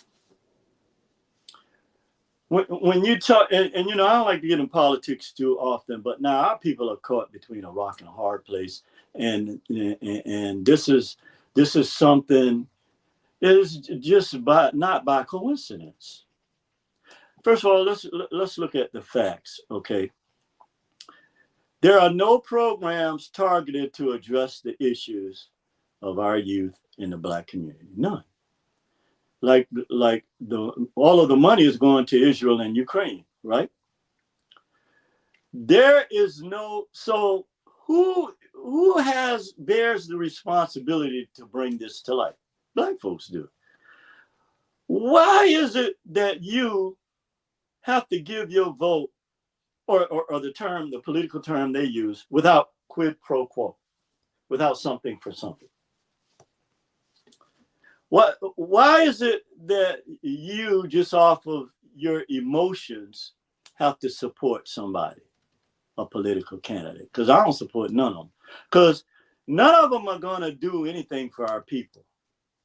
Okay? It is the same two wings of the same bird.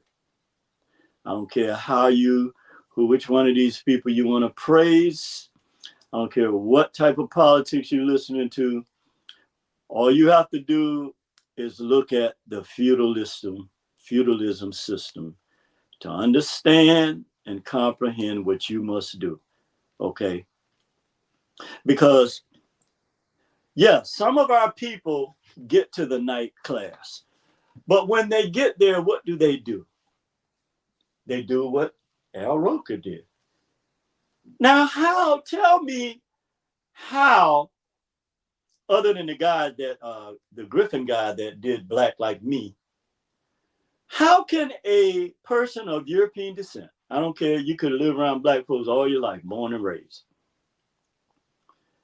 how can you write any type of script for anything pertaining to black culture? How is that done, actually? Now, Yeah, see him. Yeah. Huh? It's yeah. He's sold out to, like, he seems like a nice guy, but that kind of thing there is yeah. But he's weak. Somebody in there. Get one of us, two of us in there. If there's 10 of us, get two or three of us in there. Come on, man. Like, these two. But pull somebody who's blocking that? Get in. You know who's blocking that though, Lance? Those same fake people that's in Hollywood that have black men going through all these sadistic rituals. Exactly. They are the ones at this night class, okay, that are effectively blocking our culture and then penalizing through fiat, people who say, no, we're not going to do that diabolical thing that you want us to do. I don't care how much money you're paying us. And, in fairness, there are a few of our brothers, like Dave Chappelle, who have stood up against them. But what happened? Oprah, they want to call him crazy. How could you walk away from $50 million? Easily. I'm not going to sell my soul to them vampires. That's how. But the majority of us, or I should say them, Lance, because, not trying to separate us, and people in the chat room, I should say, and a lot of people underneath our voice. I'm not trying to separate our people. But realistically, no, we know that, brother. We know. Yeah. Our 80% of our people, maybe higher, live in this culture that deifies a certain people and demonizes another culture of people. This is a fact. And to the point where they do it in our face. So I'll use Ice Cube, for example. I'll give him credit by establishing that 3-on-3 league. That's huge, brother. Well, of the ex-NBA players. That should be supported 100%. It doesn't matter. See, and then we get caught up into all the things. Well, who is he partnered with, or who is doing? There are certain things that you can establish even for our people at a certain level without going through them. Okay, that's just the way it is. Excuse me. You're right or wrong, Lance. You can still have your independency which is good. We can still, have our independency. But when you talking about breaking into the knight class from the peasant serf class, there are certain concessions that you have to make for them. Okay, but those concessions, you don't have to give up your manhood or your womanhood for that. And see, this is where our people, because we don't have a foundation to say, okay, brother, okay, sister, you ain't got to do that. Come over here. Okay, we can offer you. So the problem is many times they're using the same rules and standards and playbook that the oppressor is using on our people. This is where the other problem comes in our failure to launch. When we start dealing with people who have penetrated the knight class, that have access to things that could change our people, then this is when that house nigga, field nigga thing kicks in. You see what I'm saying? So one of the things we learn from this dynamic is that the house nigga is more aligned with the welfare of the slave owner, whereas he sees the field nigga. I keep wanting to say Negro. So I created a new word, Negro. Negro. That's cool. But again, you're in the hot sun picking cotton, sugar cane, whatever it is, tobacco. You got these thorns sticking your fingers. I've seen some of the pictures. And you look up and you got somebody serving iced tea to the slave owner. That causes a natural jealousy and enviousness of position. Okay. And this dynamic they created in our people still affects us today. And it's carried out through, you could see it in how our people worship pastors because of their elevated position in religion. How, they stay until they fall, until what's done, what they do is exposed, how they've been pimping our people. But for the most part, they're standing in an elevated position looking down on you. And these people with a God complex at the knight level and the Lord level and the king level. And that's why, brother, I have issues with the word Lord. Now I'm gonna be real honest with you. I have issues with that. Me too. Yeah, I have issues with that word Lord. I know you do. Because now when I started researching this, the word Lord actually, okay, and again, I know I'm gonna have some religious people sending you emails or me emails or doing whatever. I don't care. We're dealing with truth. That's all that matters. I'm not concerned about these petty egos trying to maintain certain things. But when you look at this word Lord, right, that our people use in an excessive way. Now, I asked the question, what Lord are you referring to? Because the original, when you look at the etymology of this word outside of the religious arena, we're talking about, in the secular arena, which we live in. Okay, when you come outside of the church building, Baal was the name for Lord. Lord and Master, can you imagine that? Wow. So Baal or Belial or whatever they want to call him, this is why, and again, when you look at the symbol for you, the Savior that you look at, I ain't even going to say the name, and you look at this entity that you call Satan, and when you go back to certain parts of antiquity, they're intertwined.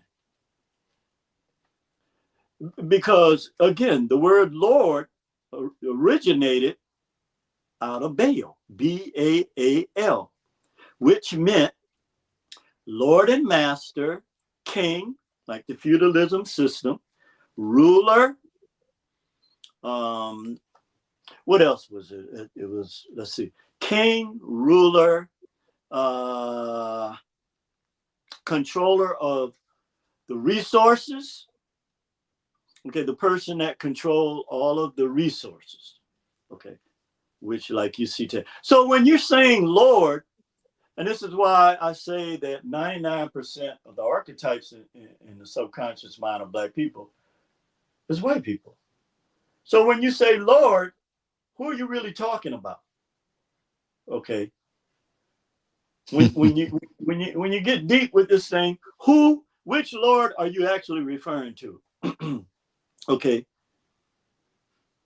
Even when you look at the Lord strata right underneath the king in the feudalism system, not capitalism that we live under, the lords were considered the master. They are the ones, they are the landowners. So the king gave them land to distribute, just like they did with the what's the act that they gave? The Homestead Act, sort of like that.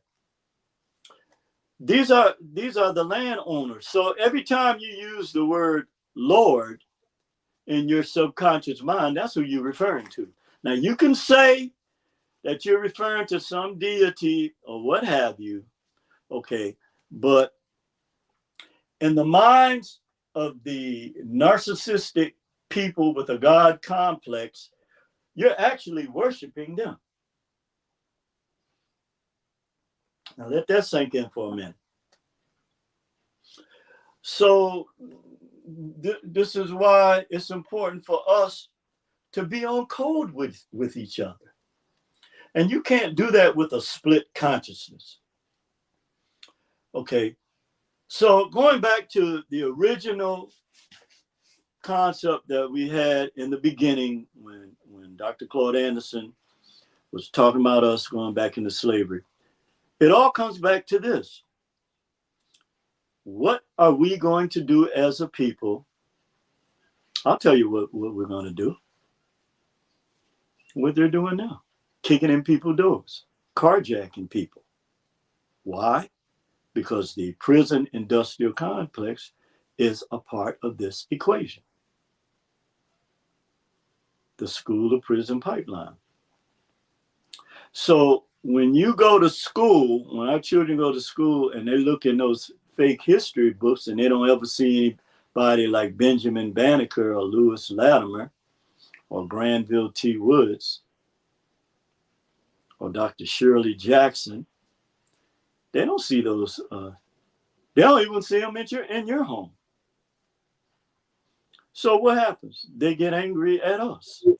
Why have you not provided anything for us to be proud of? Now you got these people from other cultures, their children are eating off of now the manifestation of their parents and grandparents who came here. Why? Because you have been 90% of their consumers. I remember the early days when, you know, the Asian stores were just popping up on the East Coast. And I remember saying to myself, damn, this is the same shit my grandmother used to cook. Black folks got lines around the corner, you know, to buy, you know, fried rice and chicken fried rice and buy fried chicken and broccoli and rice. And I'm thinking to myself, hey, you could be eating a cut up snake as far as you know, or a cat.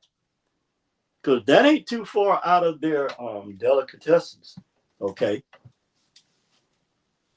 I remember and I was living in Atlanta, this Thai restaurant got shut down by the health department because they was cutting up cats, snakes, Black folks in there just eating out. I'm looking like, okay. Well, what did you do last night? Oh, me and my girl went to a Thai restaurant. You know, like trying to emulate these people. Oh, you went to a Thai restaurant? Really? So how many black chicken and waffle places did you have to pass to get there? Because in Atlanta, they have a lot of that.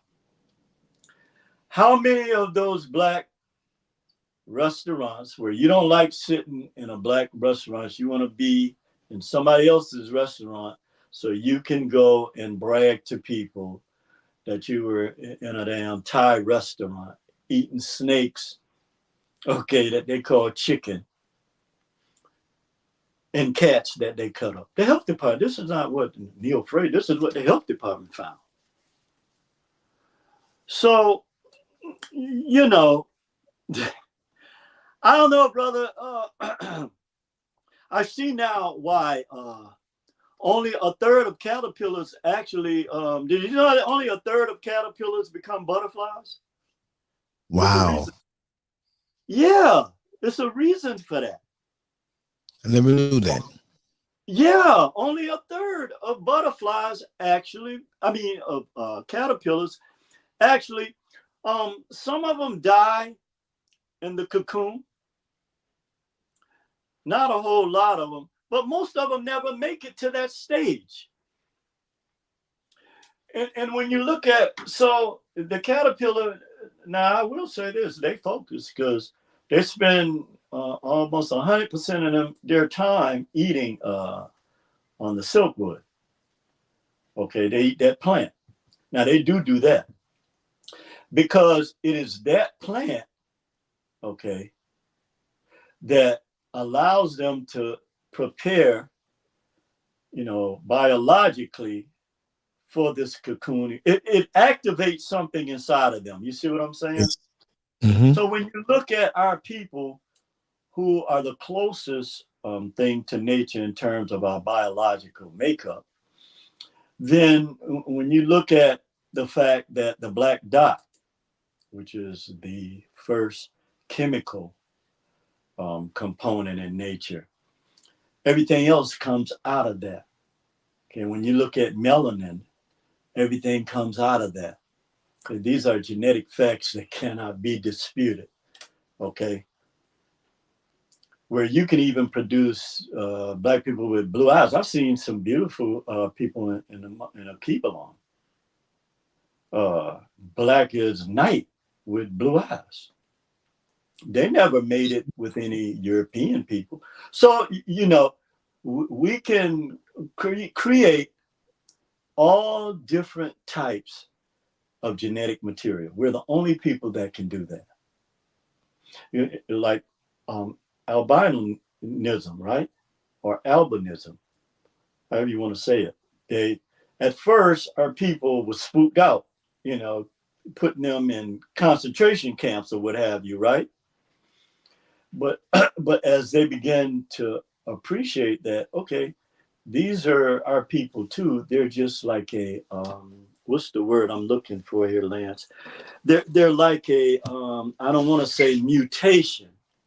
It is a form of mutation, but at the end of the day, what I'm saying is everything that you see in nature, you can apply it to our lives mentally, spiritually, and physically. Exactly. But it's our mindset that keeps us in the condition that we're in.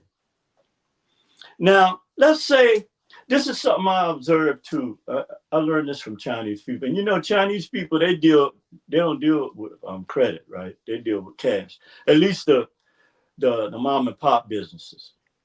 Mm-hmm. I don't know how they, you know, keep up with them as far as taxes or whatever, but they get away with it. I know black folks will never be able to get away with that unless you're operating off the grid, okay, which a lot of them do. And you know, a lot of our people, I'm sure you see that more where you are than here. Exactly. Our people are more concerned with materialism in the sense of, you know, I dress better than you, I got a newer car than you, and my house is bigger than you. These are the things that we are focused on. But it always goes back to the roots of things. Oh, yeah, and I wanted to finish this point about the caterpillar, because as I began to look at this in nature a little deeper, there is a purpose for the caterpillar, because all butterflies start out as caterpillars, correct? Right. There is a purpose for the caterpillar. Now, this is what when I start to really look at this, okay, yes, there is a purpose for the caterpillar. What was revealed through me through inspiration? Yes, there is a purpose for the caterpillar, but that purpose is that once you have eaten, from the silkwood plant, once you have stayed focused on that and you're not doing anything to take you away from that, now you are ready. You're ready for the cocoon experience.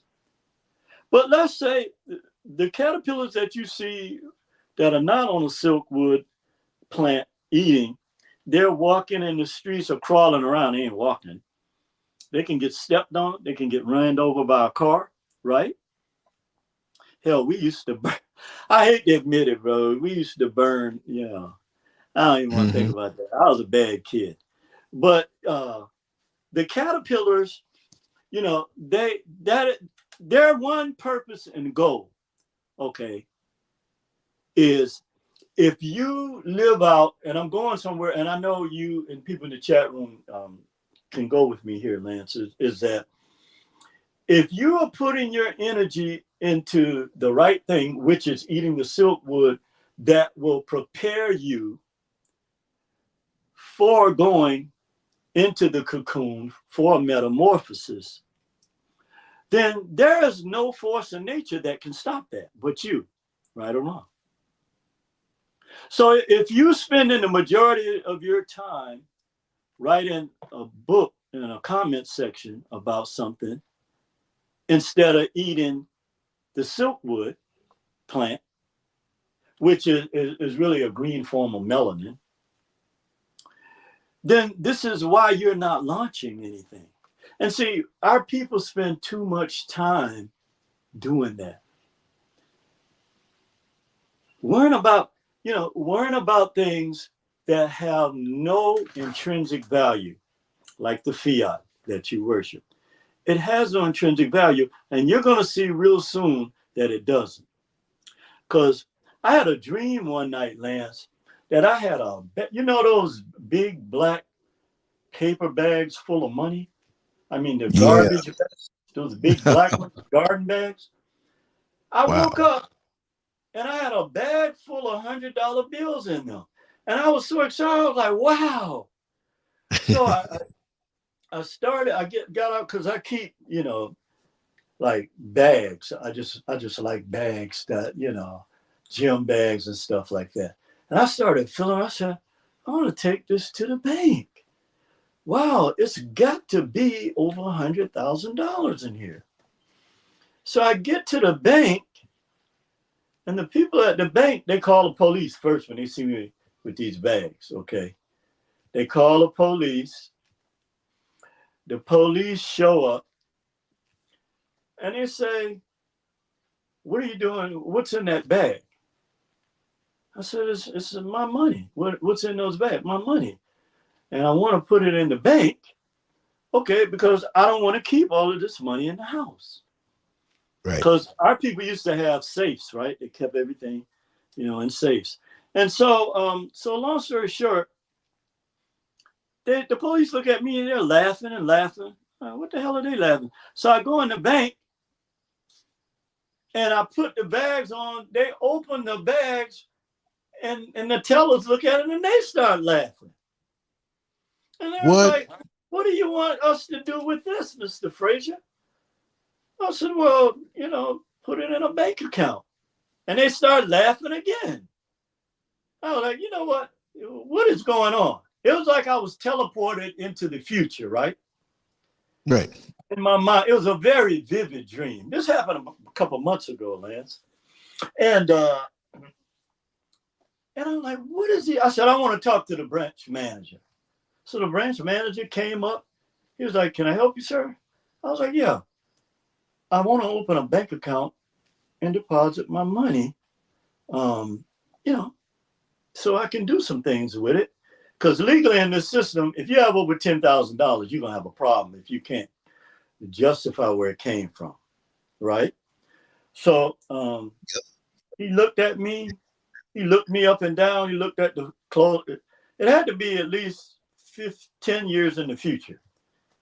And you know how you see some of our people still dressing like in the 70s or what have you? Yeah. And he looked at me. He said, Mr. Frazier, are you well? I said, yeah, I'm well. What are you talking about? He said, well, this is paper. He said, we haven't used this paper since, I think he said 2027. Something like that. 2026, 27. I was like, what do you mean? He said, well, it's just paper.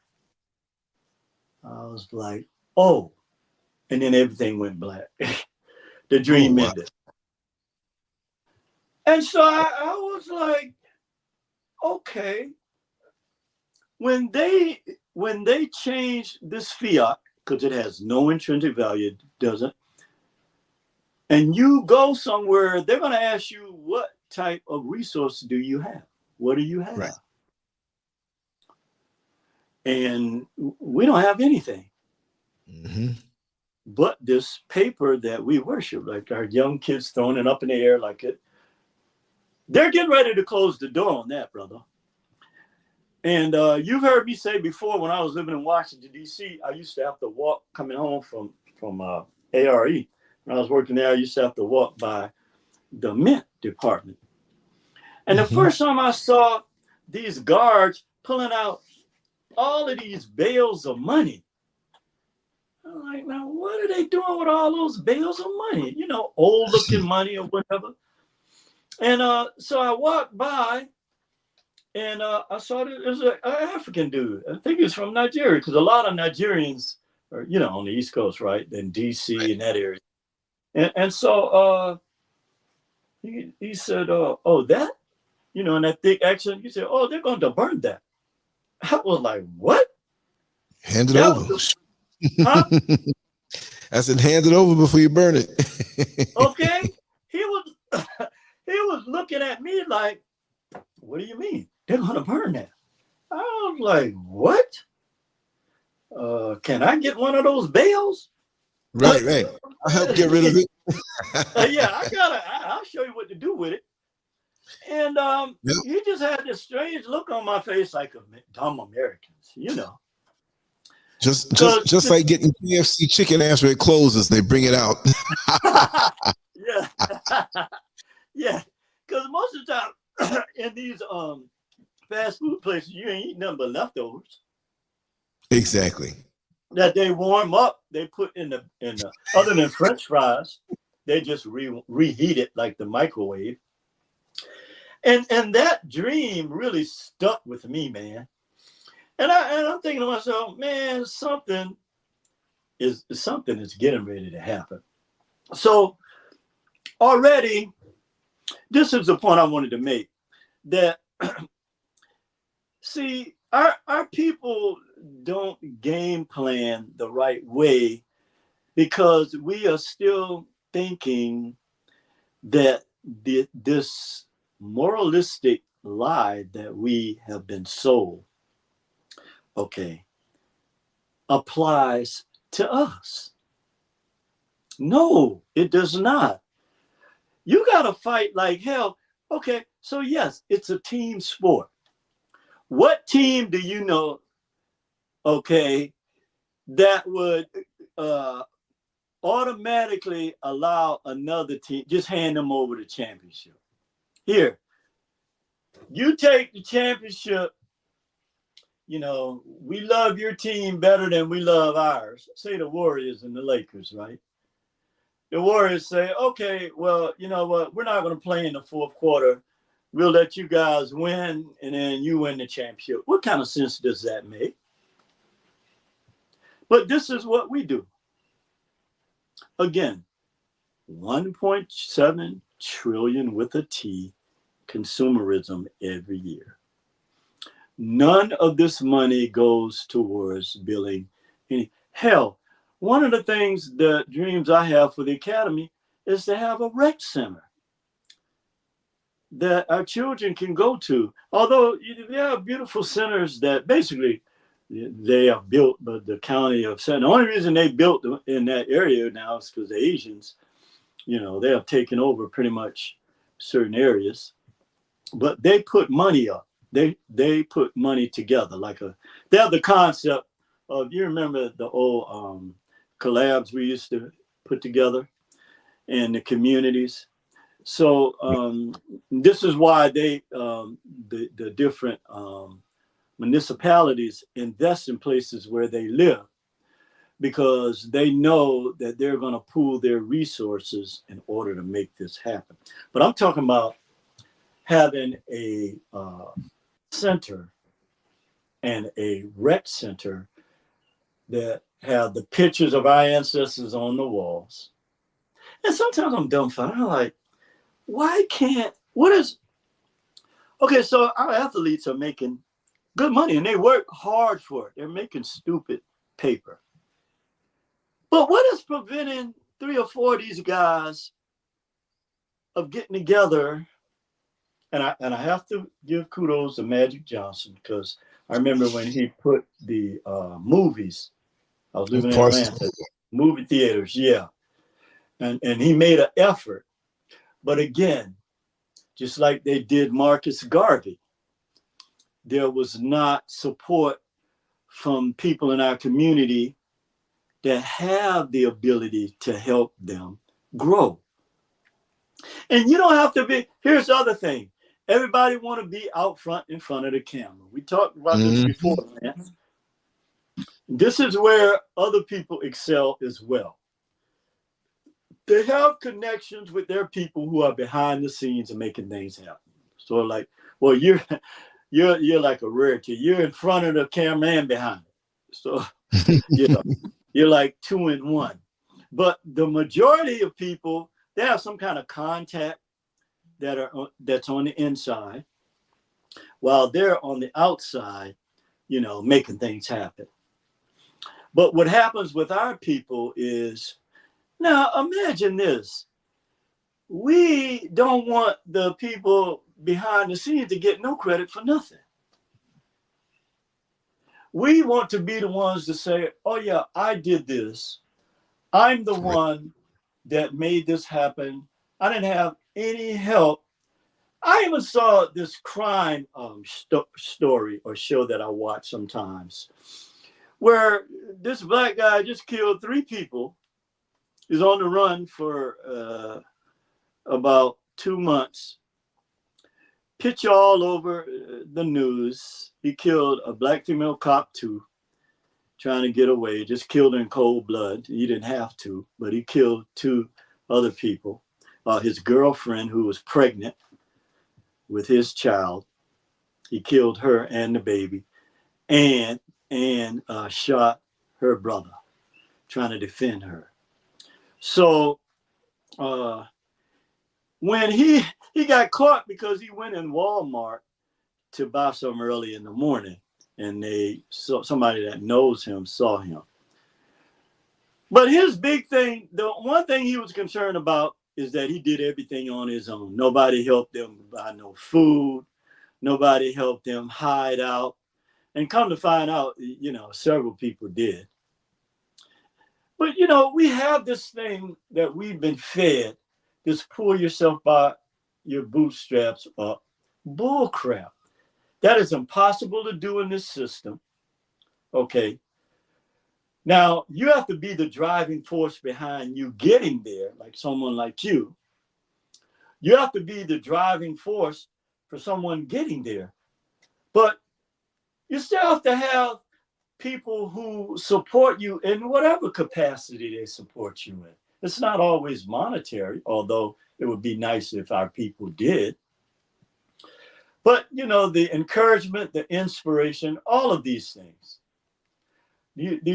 are necessary. So to kind of wrap this up, brother, is that they're going to shut us down through this digital money, first of all. That is the number one way, because most of what we have is in fiat form, or even when it's liquidated, the value of it is so low, it's, you know, it might as well be fiat. You're not going to get the value. It's sort of like when you take something to a pawn shop, right? You're not going to get the true value of it. So this is a situation we find our people in. The same people, when our children go to college and they come out, or wherever they go, they're going to have to go to these people for employment. This is a fact. I don't care how you try to slice and dice it. We do not have any industries to employ our people. What's going to happen to us, Brother Lance? I ask you that question. You're a smart guy. What's going to happen to our people when we can't employ our people anymore? Because they're damn sure getting ready to close the door. Well, so many of us are so caught up in sport and play, and we have this blind faith that our Savior, the Lord, the hero, that man who walks off into the sunset at the end of the movie, he'll pull through for us. And Right. I always want to draw this picture, this drawing where there's a black man and woman in a family sitting in a living room and watching TV, popcorn, junk food, pork, whatever. And they have a lot of windows around. And in one window you see Chinese building, another window you see Indians building, you know, from India, Latinos, and everybody's building stuff, but they got a big white Jesus on the wall watching TV. They're sitting down complacent. Yeah. Look, where we are, we are really at the tipping point and have been at the tipping point. It's like dominoes lined up that when you hit one, they all fall down. And it's been a windy day. It's been a windy day. It's going to happen any second, because remember, even if the grid goes down for everyone who's not prepared, we're going to be the worst off. We have no resources. We have no unity. We're going to suffer silently. And those who are together are going to turn on each other. There's no plan. We just go through life. The job will take care of our taxes. The job will give us a pension. No, you have to plan. You know, like I said, I got cussed out. Right, I damn near got cussed out for moving out here and working hard all my life. Yeah. And Mrs. Scurv working hard all her life. I'm 61 years old. What the hell? Okay. I'm not deserving of something, but I bet you somebody half my age don't look like me. Oh, yes, they're brilliant. Oh, they did this, did that. Oh, yeah, but I'm the one who's supposed to keep my head in the swivel. Nah. I deserve more. You deserve more. We all here deserve more. We've been ripped off all our life, used and abused and tricked and ideas taken. I deserve more. I'm not materialistic, but don't come at me for what I've earned and sacrificed for. And right now to this day, still sacrificing. And see, instead of drawing some strength from that, like I've drawn strength from others who have done similar things, the same thing, it may not be in the same category. I said, look at that stick-to-itiveness, look at the vision, look at the plan, look at the blood that you drop. You see what I mean? And you have people out here who see it different, but those are the very people that if you can move your mouth not to see what we've done, just like others have done, and it shows how you think. Therefore, you'll never get anywhere. Isn't that something? Yeah. You see, the people that don't like you watch you the most. Ain't that something? Oh, yeah. Or they don't like what you stand for because it pulls the cover off of what they're not doing for themselves. Exactly. That is crazy. But, you know, along with what you're saying as far as no plan, no resources, and even if we got some resources, we don't have we don't have any logistics for distribution, because it's going to come down to logistical movement. Let's say they cut off This is why they don't have to do like we were talking earlier. All they got to do is look at the zip code you live in. Okay, so let's say they say, well, we're going to cut off distribution to a certain zip code here. Okay, where the majority of those, because one thing about them is they'll take collateral damage of their own people.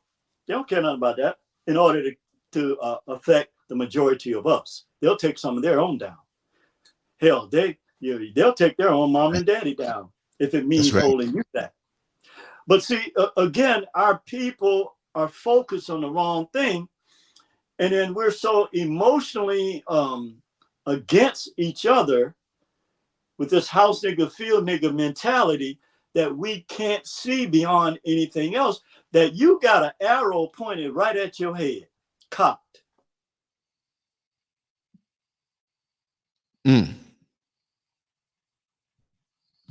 You're so right. Brother, I don't know if you can hear me, but you blanked out for a second. Your phone's not on mute, I don't think. But you blanked out. I don't know why. I can't hear you. I don't know if you're talking still. Okay. Huh? Yeah, you blanked out for a second, about maybe 50 seconds. Yeah, but keep talking, brother. You can hear me? Yeah, I can hear you now. Oh, okay. So think about while you're waiting for somebody to appear out of the clouds, we literally have someone that's coming down from the clouds, you. But ain't nobody gonna say, oh, there's Lance. Thank God he's coming. Yeah, here's the revelation. Okay. And I'm just saying how we miss things that the creator, mainly the creatrix, makes appear before our eyes. If only we could see through our first eye. Metaphorically speaking, here you got somebody coming down out of the clouds. But yet you'll wait another 50 years for somebody to appear. So we have within our own community, within our own backyard, we have the people with the ability to not only plan, but to implement the plan. And again, I go back to that analogy that Dr. Claude Anderson used, that racism is a team sport. Okay, it's not just the hate part of it. And see, our people, because we're attacked with this hate in all areas of human activity, that is what keeps us emotionally glued to that. But there is another side of racism that deals with economics. Okay, and that is where the team sport aspect of it comes in at. And again, I go back to my experience as a coach, that you can draw the best game plan, you can scout the other team, better. You can know who their top scorer, the offense they run most of the percentage of the time, who their top rebounder, you can know all of that stuff. You run your team for a whole week through all of these scenarios. But guess what? When that whistle blow and that ball get thrown up at the center of the court, then you have to sit down and rely on those kids out on that court to implement that plan. And there's nothing you can do. And this is the position that we have put ourselves in. And, I've gotten to a point, Brother Lance, where I just don't expect anything from our people anymore. Not in that sense. I don't expect. Sadly. And I'm starting to reach out to people from other. Well, I've always dealt with people from other cultures in certain ways, But I'm starting to because here's what happens with our people. You sit around and you ask our people to support you with the great work that you produce, brother. The Academy has produced some work now that I can be proud, but you've been doing this for, what, 23 years now. It's it's a testament to how we've dug our own graves. It's a testament to that. What I'm more concerned with is what we're teaching the children. And so when you look down the line, honestly, bro, this is not going to change overnight, okay? This is not going to change overnight. And even if we come up with a plan, like I said, first we got to get which we can acquire the resources. And let's get that straight. We can acquire the resources, but the resources have to be stored. Somebody have to be responsible for looking after those. So when you look at the crime statistics, our children rob Black people more than any other culture. Mm-hmm. That in itself says something. So until we deal with the mindset, we're not going to be able to even acquire resources. Because again, and I know people may get tired of me saying this, but it goes back to, you know, the house nigga, field nigga dynamic. Is that this system rewards the coons and the house niggas. And those of us that have to fight them and battle them in the field, face to face with our lives, where we're not sitting up in their ivory towers, but we're dealing with what the system, not what you're quoting to me through a scripture, okay? I'm talking about we have to deal with the real manifestations of what's going down, right? But yet our people can still look at all of this, supposedly are intelligent people, and still not realize that we're still looking to other people, okay, let's call it for what it is, okay, to build a foundation that they'll never build. I don't care if you live to be 100 years old, Black people, until we change this dynamic where we're looking for other people to build the foundation that and it doesn't have to be, look, we don't have the capital, okay? This is another thing that people from other cultures do very effectively. They're not hung up into, oh, did you go to so-and-so's office? Did you see the building where they have, you know, yeah, I saw the one under the tree. That is the one, but they'll walk right by you, brother. You could be set up right outside a big pretty tree, right? Got a good thriving business, and they'll walk right past you and go into a building, the same business that you're doing, of someone from another culture, because they were able to get capital from these vampires in order to hold you back and make you look. But you're the one that keeps these standards in place. We need to tear down these standards, okay? And we need to seriously start looking at another way of seeing our future. This is very critical. And if we don't do that, I don't see how things are ever going to change for us, brother. And I'll close out with that thought that, you know, people, we're getting angry at the people that are coming here and taking advantage of things, you know, because they're working together mainly, and they're compounding. The only way, this is what I thank you, Critics, that I wanted to say before ending, that the only value you can get from fiat is when you compound it, okay? And that's why how long your dollar circulates in your community is so very, very vital to changing your economic condition. Because if it's only circulating 16 times, then that means that, 16 hours, that means that the chances of another Black person actually touching, even in our own communities, they're going to people from other cultures, right? Their businesses. So that means another person that looked like you and I, the chances of them benefiting from that dollar or dollars you spent is probably 90 to 1. Mhm. It burns our hand as soon as we get it. It burns it. It's like we can't hold on to it. No, we can't. And not only can we not hold on to it, we're giving it. I mean, we're running out to these. I mean, literally, where are you going this weekend? Oh, we're going to so and so, and blah. You know, I guess the more exotic sounding the place that they're going makes it different for us. Mm-hmm.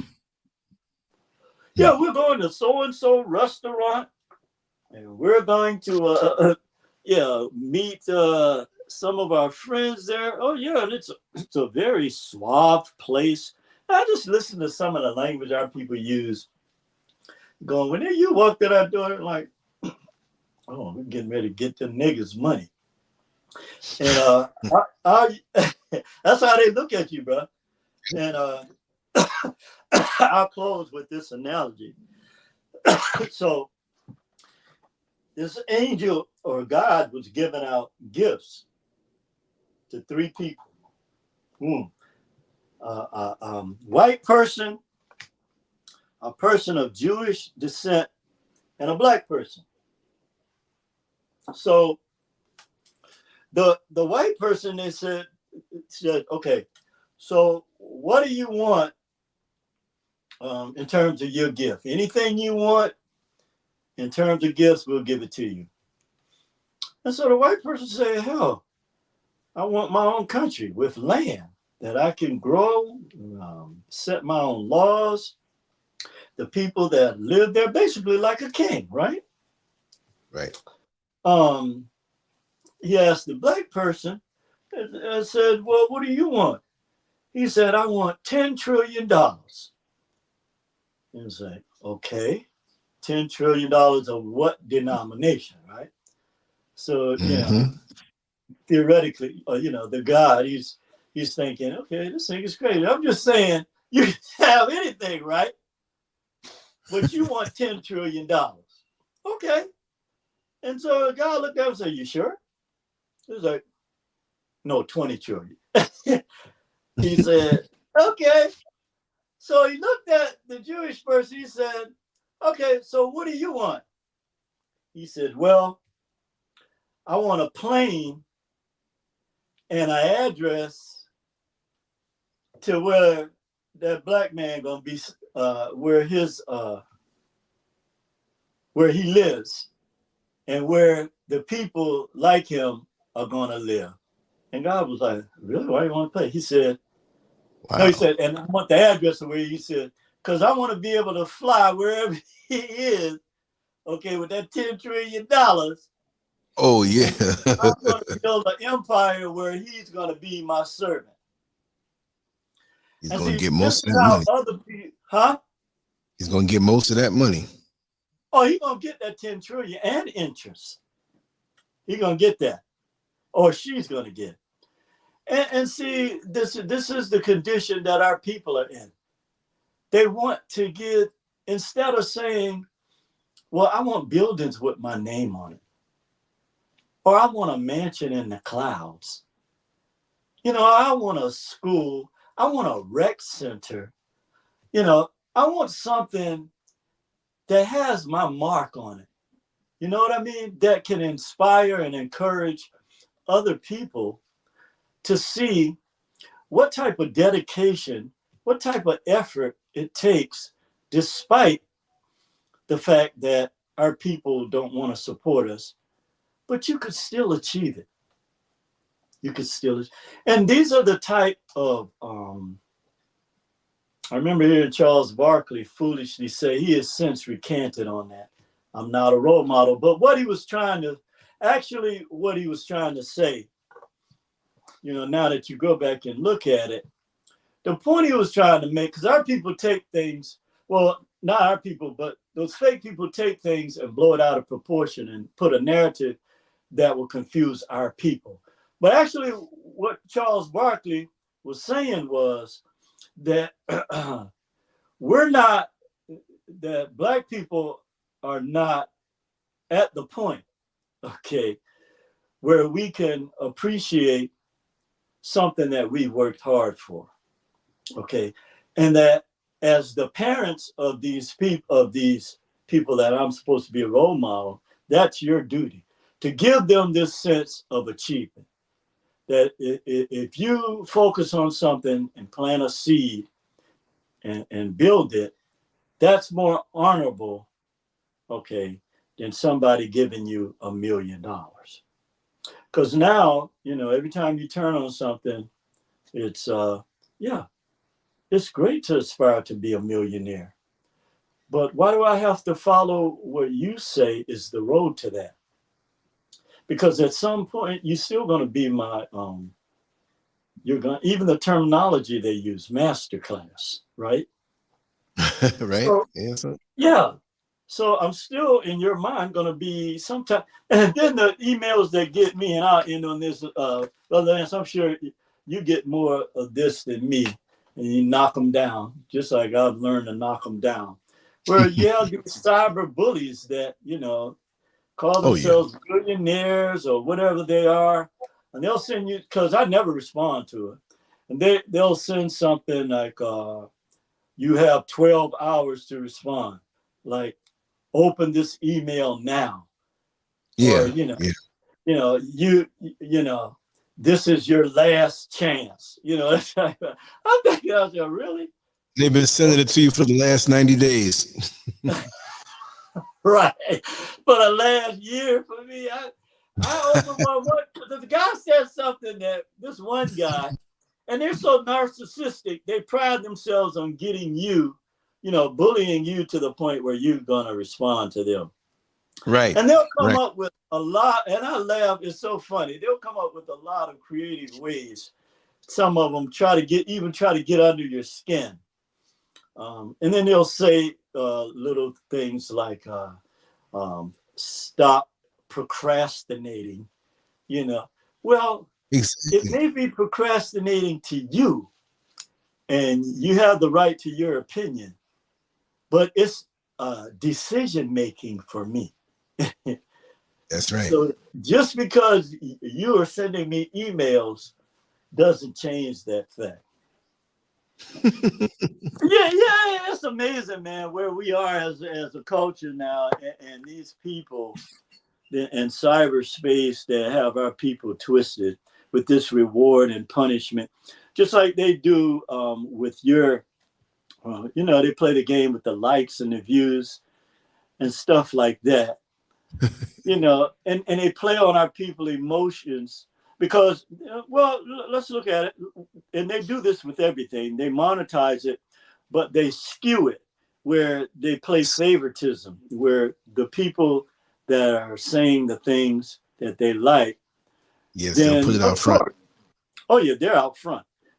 And when you start to deal with the type of content that our people need to hear, and you show the type of love you show for our people in dealing with this culture without the massive support that they give to these people speaking nonsense, then, you know, or they look at the academy and say, oh, well, he doesn't have that many people following him, or what does that have to tell me, what does that have to do with it, building something and presenting something for our people to at least have some type of foundation or something we can call our own. But with that, brother, I just wanted to tell you that, you know, I'm very grateful for the things that you do for the Academy. Again, I can't get over that. Great. So much. In fact, I use that graphic. I changed. I didn't talk to you about, but I know you were giving me the green light. I actually changed the cover for the children's book with that. Yeah. I'm honored. Yeah, brother. And it'll be so much more. As I settle in, you know, I'm just have to apologize for not being able to do as much, you know, in the transition. And there's so much that's being done and planned for, and even the next level is being planned for and focused on. You know, Oh no, I man, always, you do more than enough. You do more than 100 people. From as far as I'm speaking for myself, just what it would cost for me or for the Academy to get the type of exposure in me that you have afforded me, brother, it would cost me thousands of dollars. You see what I'm saying? And this is something to our people where we take each other for granted. Do you know what it would cost me to be able to market the Academy the way that you have allowed me on my show? well, you're the real thing. The cream Yeah, always but has to Lance, rise. you know how expensive that would be. Yeah, it would be. And you see, the thing is too, that these days there's so much to compete Yes. to get the attention of the people. Like I said before, I can't say the exact numbers, but common sense. They had a study back in the late 60s compared to now on social media. The late 60s, you had radio, you had TV, you know, you had print. Now, all these things pop up to take your attention, all these different niche markets, all of these different things, even the lewd stuff that's out there to just flood everything out. You know, social media, you got to be a certain way to get, you know, the attention of people. It's not easy. There's so many more ads now competing with your brain that it's almost numbing. It's numbing. It's overwhelming. People are walking around in a daze. It's too much. Everybody's always looking at some kind of device. I don't care where you go, you will rarely see somebody. And I was talking to somebody about this the other day. Why it's important to teach your kids to read something, not just something that's in digital form. Because now what they're going to do is, and I saw this a while back when they first started put up the 5G towers and why they want everything to be, you know, synced simultaneously. It's because they got the children hooked to a point where they don't even have, when you talk about ADD, when they have this attention deficit disorder, I'm talking about being able to focus on something in your hand. And see, our kids are kinesthetic learners. This is where they're gonna hold them back. Because when our kids have something in their hand or they're reading something, that actually gives them another type of power, like a Superman power. Because there's something about the way we are wired. Even though we are astronomers and we have that psychic ability, that metaphysical ability. Now, I want to make a comment about this because I see this a lot. It's important for us to stay connected in the metaphysical world, but we do have to be careful that that doesn't become a crutch for our people. Like with religion, right? With the spirituality aspect of it, because yes, we do live in a sort of matrix, but on the other hand, we are manifested as physical beings. Now, you know, people want to deny that all they want. You are a flesh and blood. Okay, you are a flesh and blood biological entity. I don't care how you try, you know. So you have to stay grounded to 360 degrees. The metaphysical is great, and we need that. I'm not saying we don't need that, but we got to be careful now that we don't let people with a 90-degree calcified pineal gland use this alien ideology to keep our people in the stratosphere, okay? Because, you know, that's an angle. Because when you're dealing with deception, the type of deception and manipulation that our people have always been subject to, even now on a higher level with the technology, you have to look at things from all angles. Because anytime you look, and I'm going to use this as an example. We got time, brother? I got everything off the schedule today. Oh, yeah. Let it flow. Oh, okay. So I guess I'm kind of getting this energy if you're getting the second win. Now going past the 6th round, because you know I'm in there after 6 rounds. I'm looking for a way out, either by knockout or something. But you know, let me run downstairs and cut one of the floodlights on. I'll be right back. But you go. Okay. I'll be right back. All okay. Right.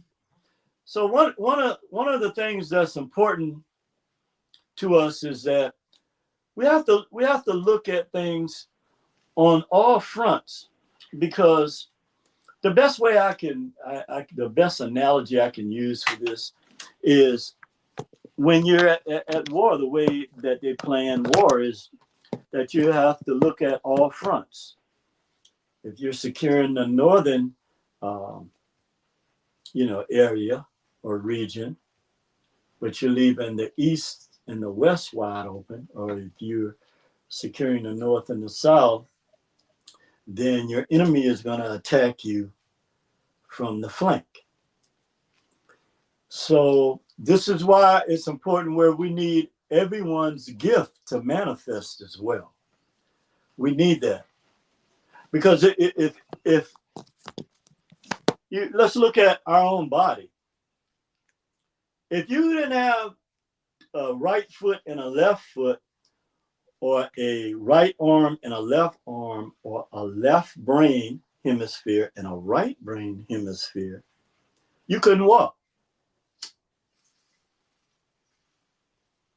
You definitely could not walk. And so when you look at it in that sense, you realize that this is what plays out in our own experiences with each other. That I don't have to be you for you to appreciate me, and vice versa. This is a critical mistake we make. And this comes from this gang mentality that they are festered with our young people. That yes, there are certain things that tie certain people together. Okay, there are certain demographics that tie us to other people. However, you have to move beyond that demographic structure in order to expand, because things are different as you expand your scope of influence, your scope of comprehension. Things change. So there's a story. I think it's a story that comes out of the Japanese culture, if I'm not mistaken. But there was a little frog that lived in a little town at the bottom of a well. And one day, it rained for like 20 days straight.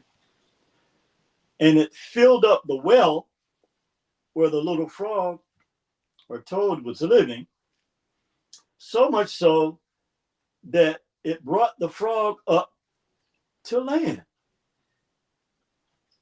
And so the frog was bewildered, looking around, because the only world that little frog ever knew was in the waters in that well, right? Like in a room, being in a room. But now he looks out, and as far as he can see, this great expansion. And so he hops along, and soon he comes to like a lake. And he's so fascinated. He's looking at the lake and he's saying, wow, this is really amazing. This is a whole big whirl of water that when I was in my little well, I never could even imagine, right? So finally, another big, huge storm came. This time it was like a hurricane. And this frog ended up in the Atlantic Ocean. And needless to say, that is the end of the story, because when that frog ended up in the Atlantic Ocean, it realized that the world is much, much bigger than what I was ever exposed to in that little well where I was born in, where I was raised in, where, you know, I've never been out of that well. And this is the kind of scenario I wanted and analogy I wanted to use with what happens to our people. No matter what region of the country you go to, more than anything else, it's going to be the black dudes. Well, now they've created this culture here with the Latino young people as well.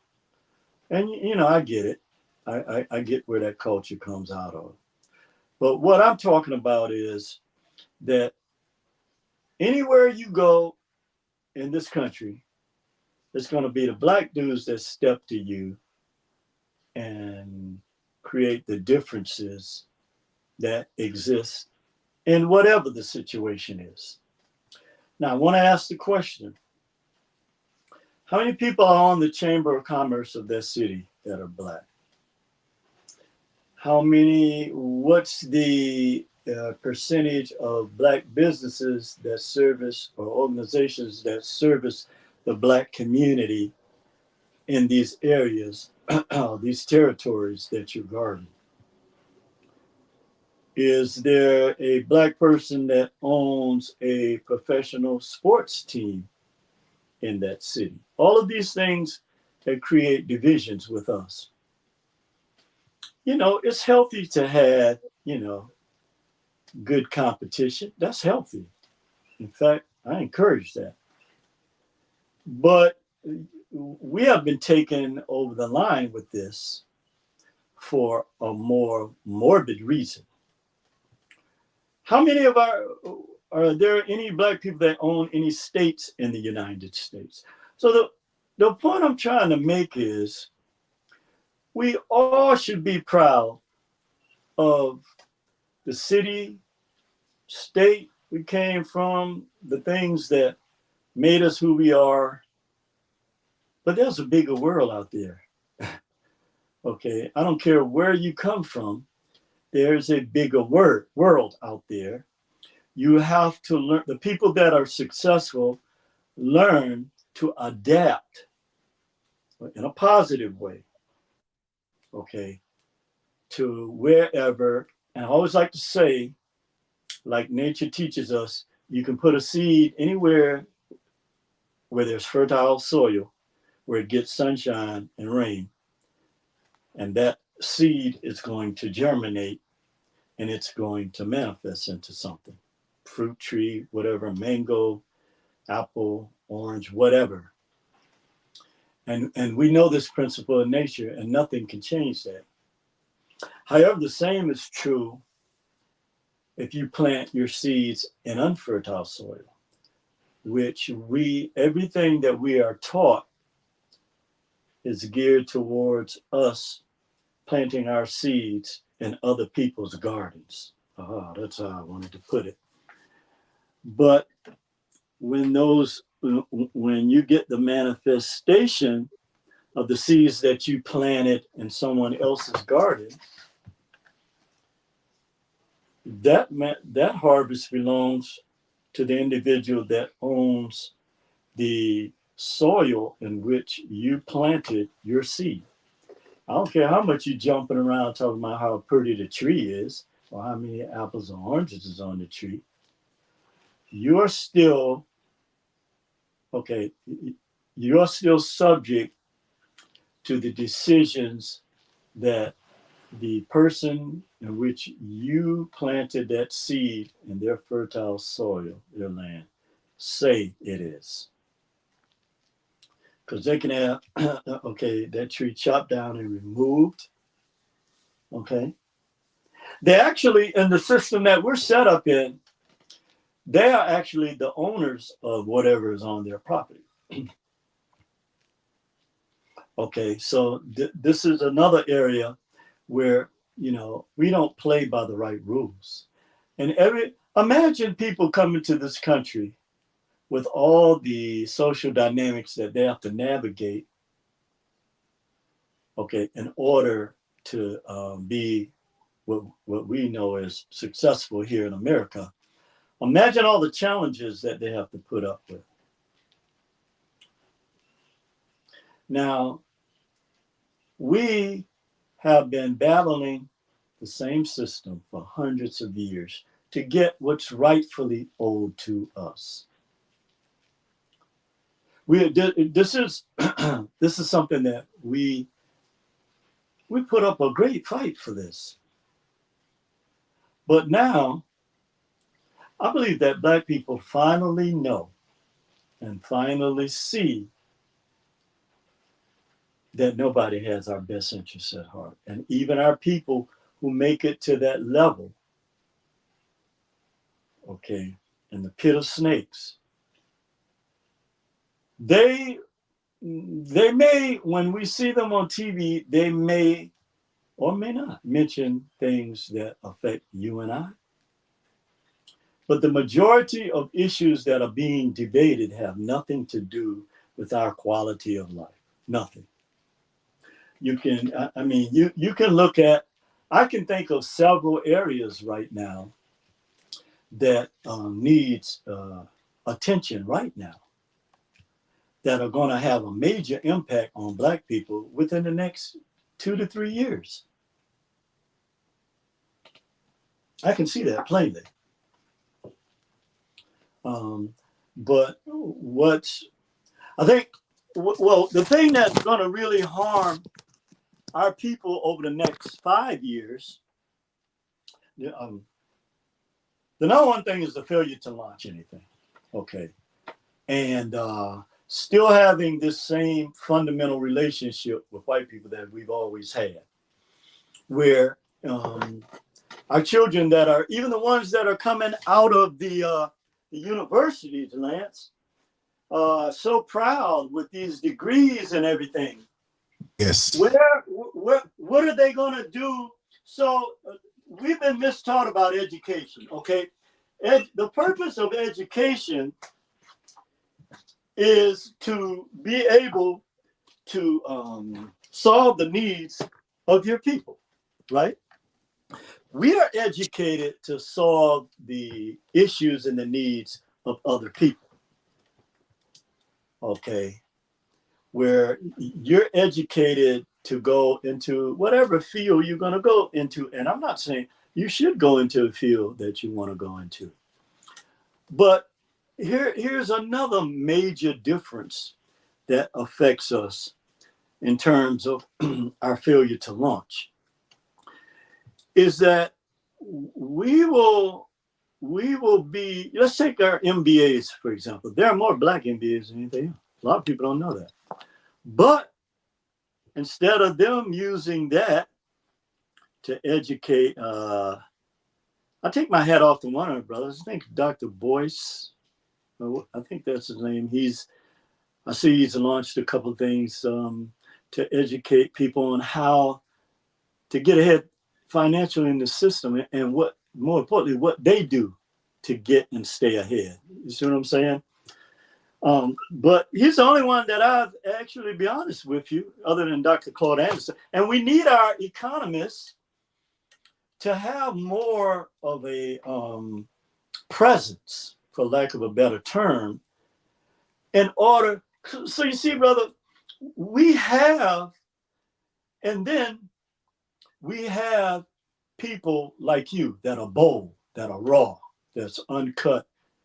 The only way that you can effectively have a real voice in this system, even though they silence your voice or they can never silence your voice, brother. Let me tell you something.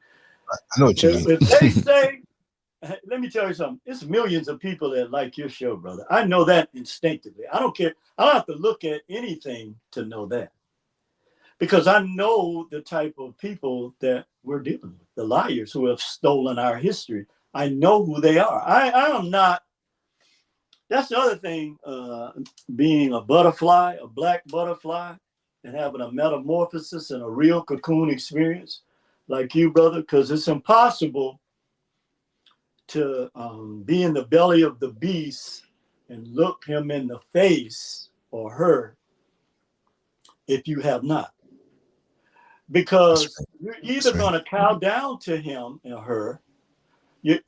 First, you're going to have to deny, just like they say, deny yourself and follow me, right?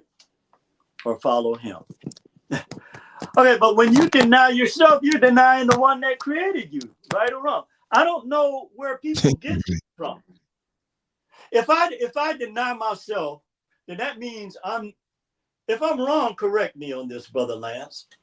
If I say I'm going to deny myself and follow somebody that's leading me to supposedly the light, then am I not at the same time saying that the supreme force that created me, I'm denying them? That's right. I'm saying that, that more than anything else, that is what I'm saying. So it really is our mindset, brother. It really is our mindset. We have to continue to hammer home with a lot of the issues that you deal with. I don't know. Let me see. I'll end this. I know you got, a lot of things going on, brother. And oh no, I'm multitasking as we speak. I always. Oh yeah, I know you're. Yeah. Okay, I'm always. Great. Well, great, brother. Yeah. You know what? The one thing with connecting with you is that it lights a fire inside of me. You see what I'm saying? Right. And vice versa. Yeah. And see, that is the way it's supposed to be. So while we're worrying around here trying to impress, other people and ourselves about the material gains that we have, we're denying real life issues. So I always say, okay, well, if we're spending the majority of our time looking at what's on TV, looking at social media, and I don't think it's anything wrong per se with looking at social media, but if it's preventing you from putting things in motion, it shouldn't be the end all or the do all.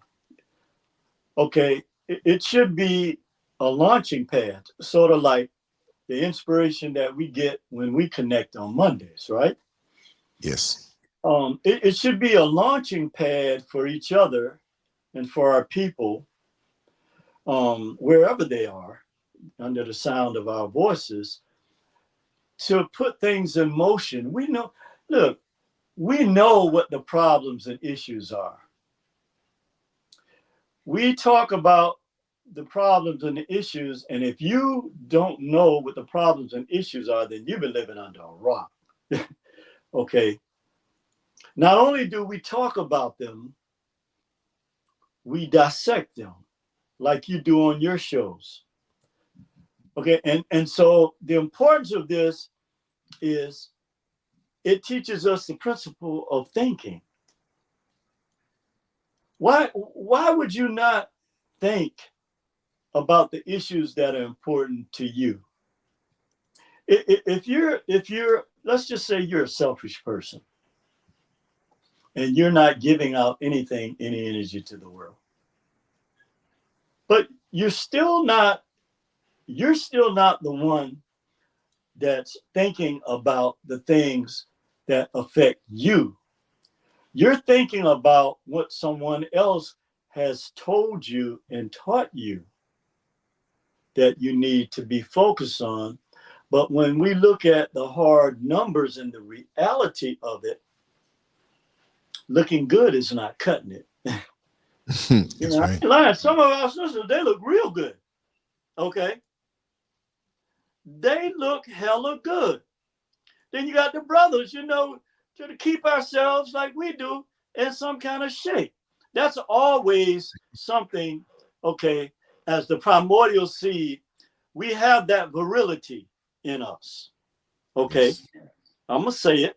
Nobody else has it. I mean, you can fake it, but we have it.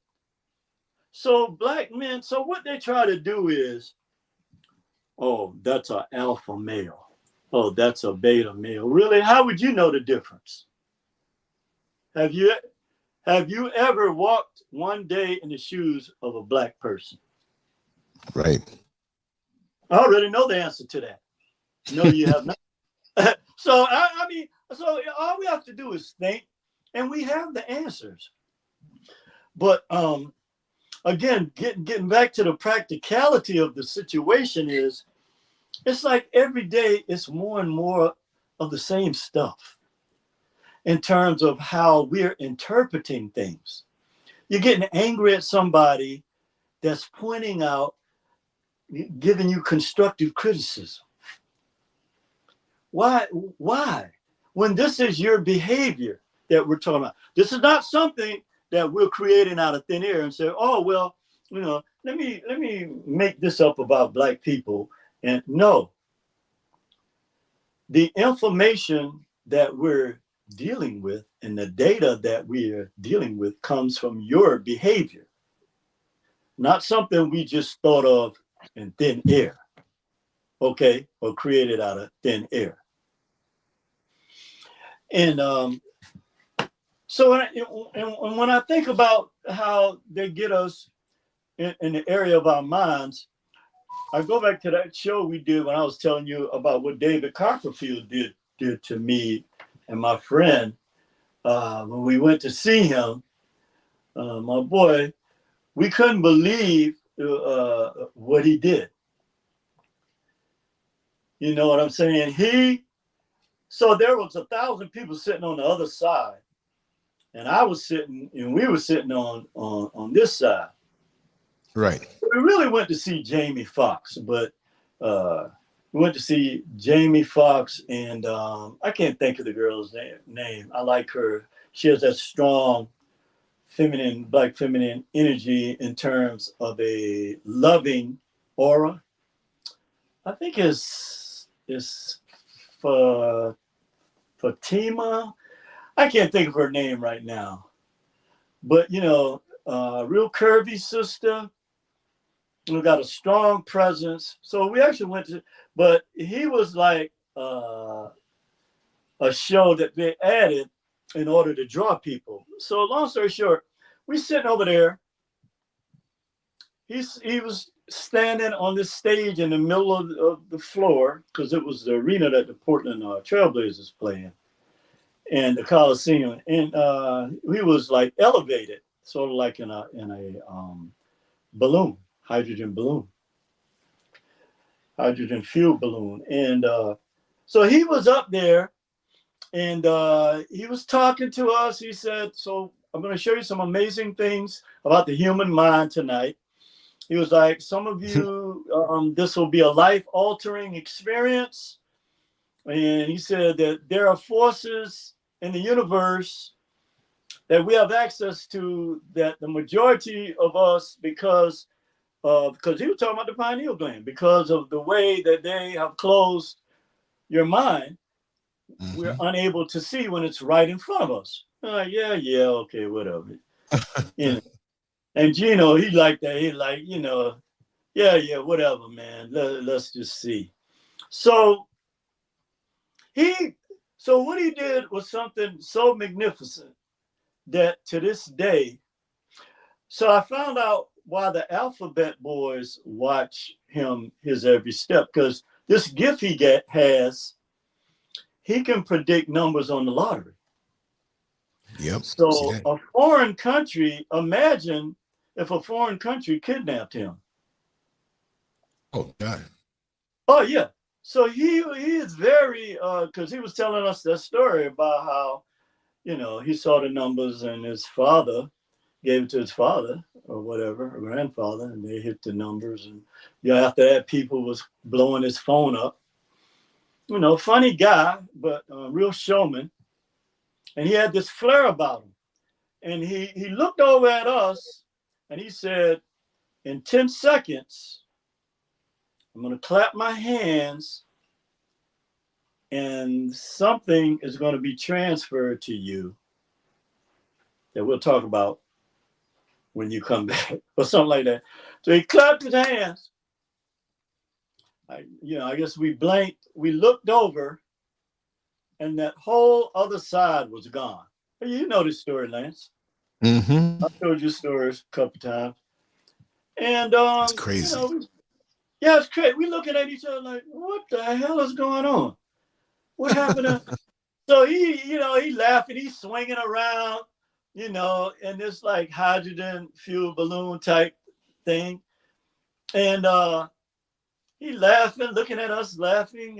He said, well, I guess our friends decided, all of them decided to go on a vacation. Like, at one time, we're like, I guess so. And then he said, I want to direct your attention to this huge screen, the screens they use in the NBA when they have games there or whatever. And we look at the screen. One of the young ladies that was in the, she was in the stands over, across from us. She was in Hawaii with her dad on the beach. And, it was, and I told you this before, you could tell that there was some type of disconnect from her physical and her etheric being, because she appeared to us like to them, like some type of, what's the word I'm looking for that they did with Tupac and other people. They're using this technology to make them have. Brother, you blacked out. Brother Neil, you blacked out again. I'm not hearing you. I don't know if anybody else is hearing you, but you kind of blacked out right now. Excited, he was like, oh, you're here on the beach. And she was like, yeah, I'm here. And she was looking kind of dazed and confused, looking around, and people were fascinated. And then she just kind of like, when you have the buffering, she Right. just kind of, her faded away. Okay. And so he started talking to us. He said, look, he said, in about 10 seconds, I'm going to clap my hands and we'll see what happens. Maybe our friends, their vacation was a short one. He started laughing, just like real chilling type laugh. You know what I mean? Oh, like that, right? I was like, some white dudes can be, right? Like he's Merlin. So he comes back, he claps his hand. We blink, we look back, all the people are back. So everybody was like gasping, looking around, like, what is going on? So they had this, they had the Coliseum microphone. You could hear when people talking. We were saying, well, where did they go? Where did they go? And the people are looking around like us. They're like, where did we go? We didn't go anywhere. So he said, well, they never left. He said, do you know what type of emergency panic that would cause if we evacuated 1,000 people in 5 minutes? And I was saying, yeah, okay. He said, well, what happened is that I tricked your brains. I tricked your minds. I was like, wow, okay. He said it was actually your mind that was closed. They never left. They never went anywhere. And ever since that day, I always knew that there was something in nature that if the wrong people tapped into would definitely affect us in a major way, which we are seeing now, which is being borne out.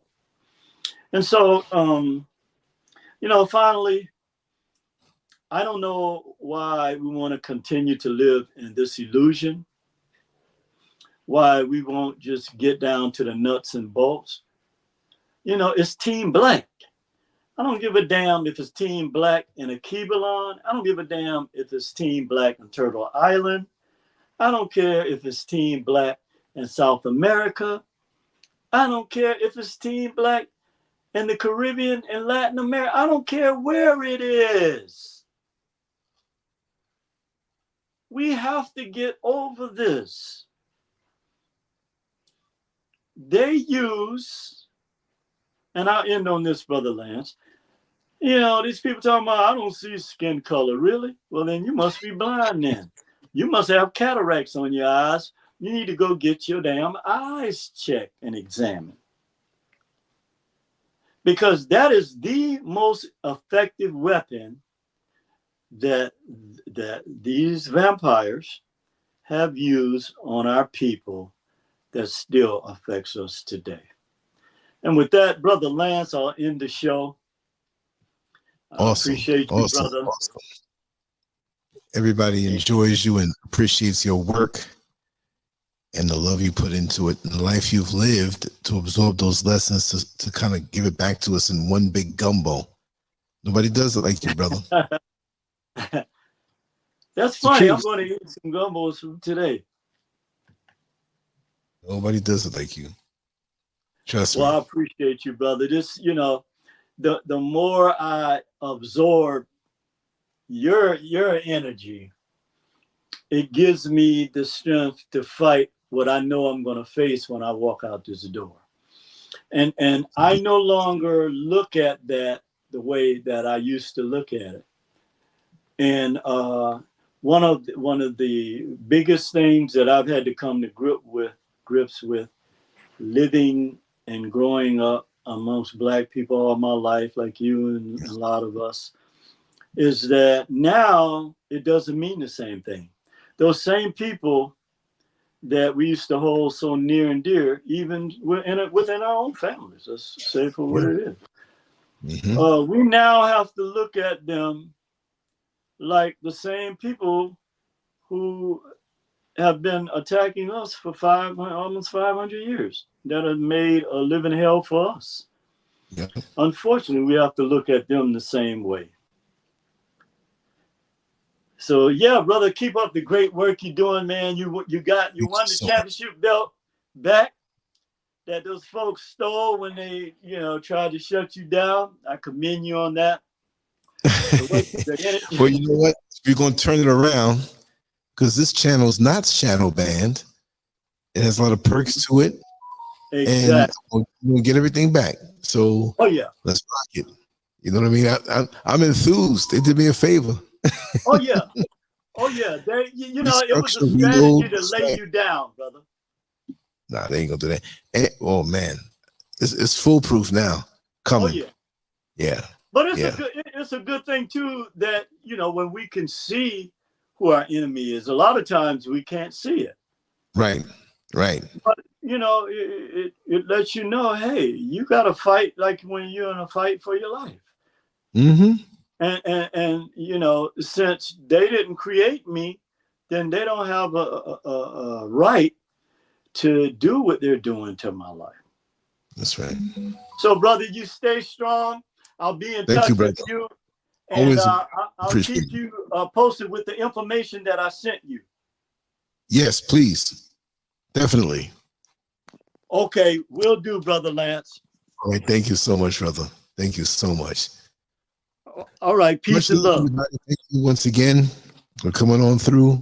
I know it's not hard to do, and you know that Metamorphosis, aka Neil Frazier's here. It's always a powerful show. It infuses us with the strength to continue on the fight. And it's a fight we are winning, those of us who are in it.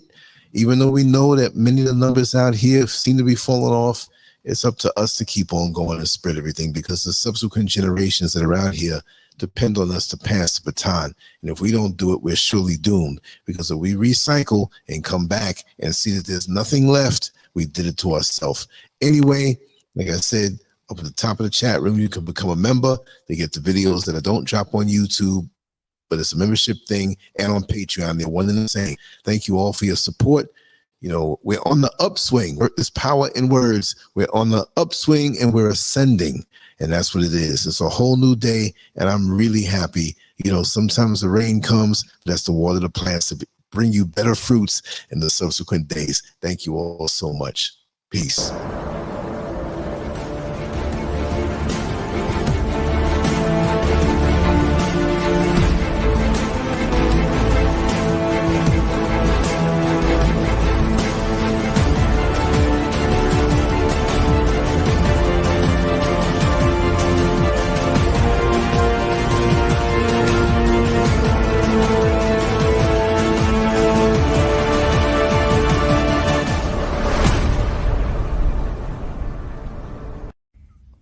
Make sure to go to LANCESCURV.com, an online magazine established in 2001, containing written articles, thousands of talk shows and discussions, cutting-edge cartoons, as well as erotic expressions and tasteful adult photography. It's definitely not for the faint of heart. Once you get a taste of the world of LANCESCURV, trust me, you'll be back for more. LANCESCURV.com. Bold, raw, and uncut.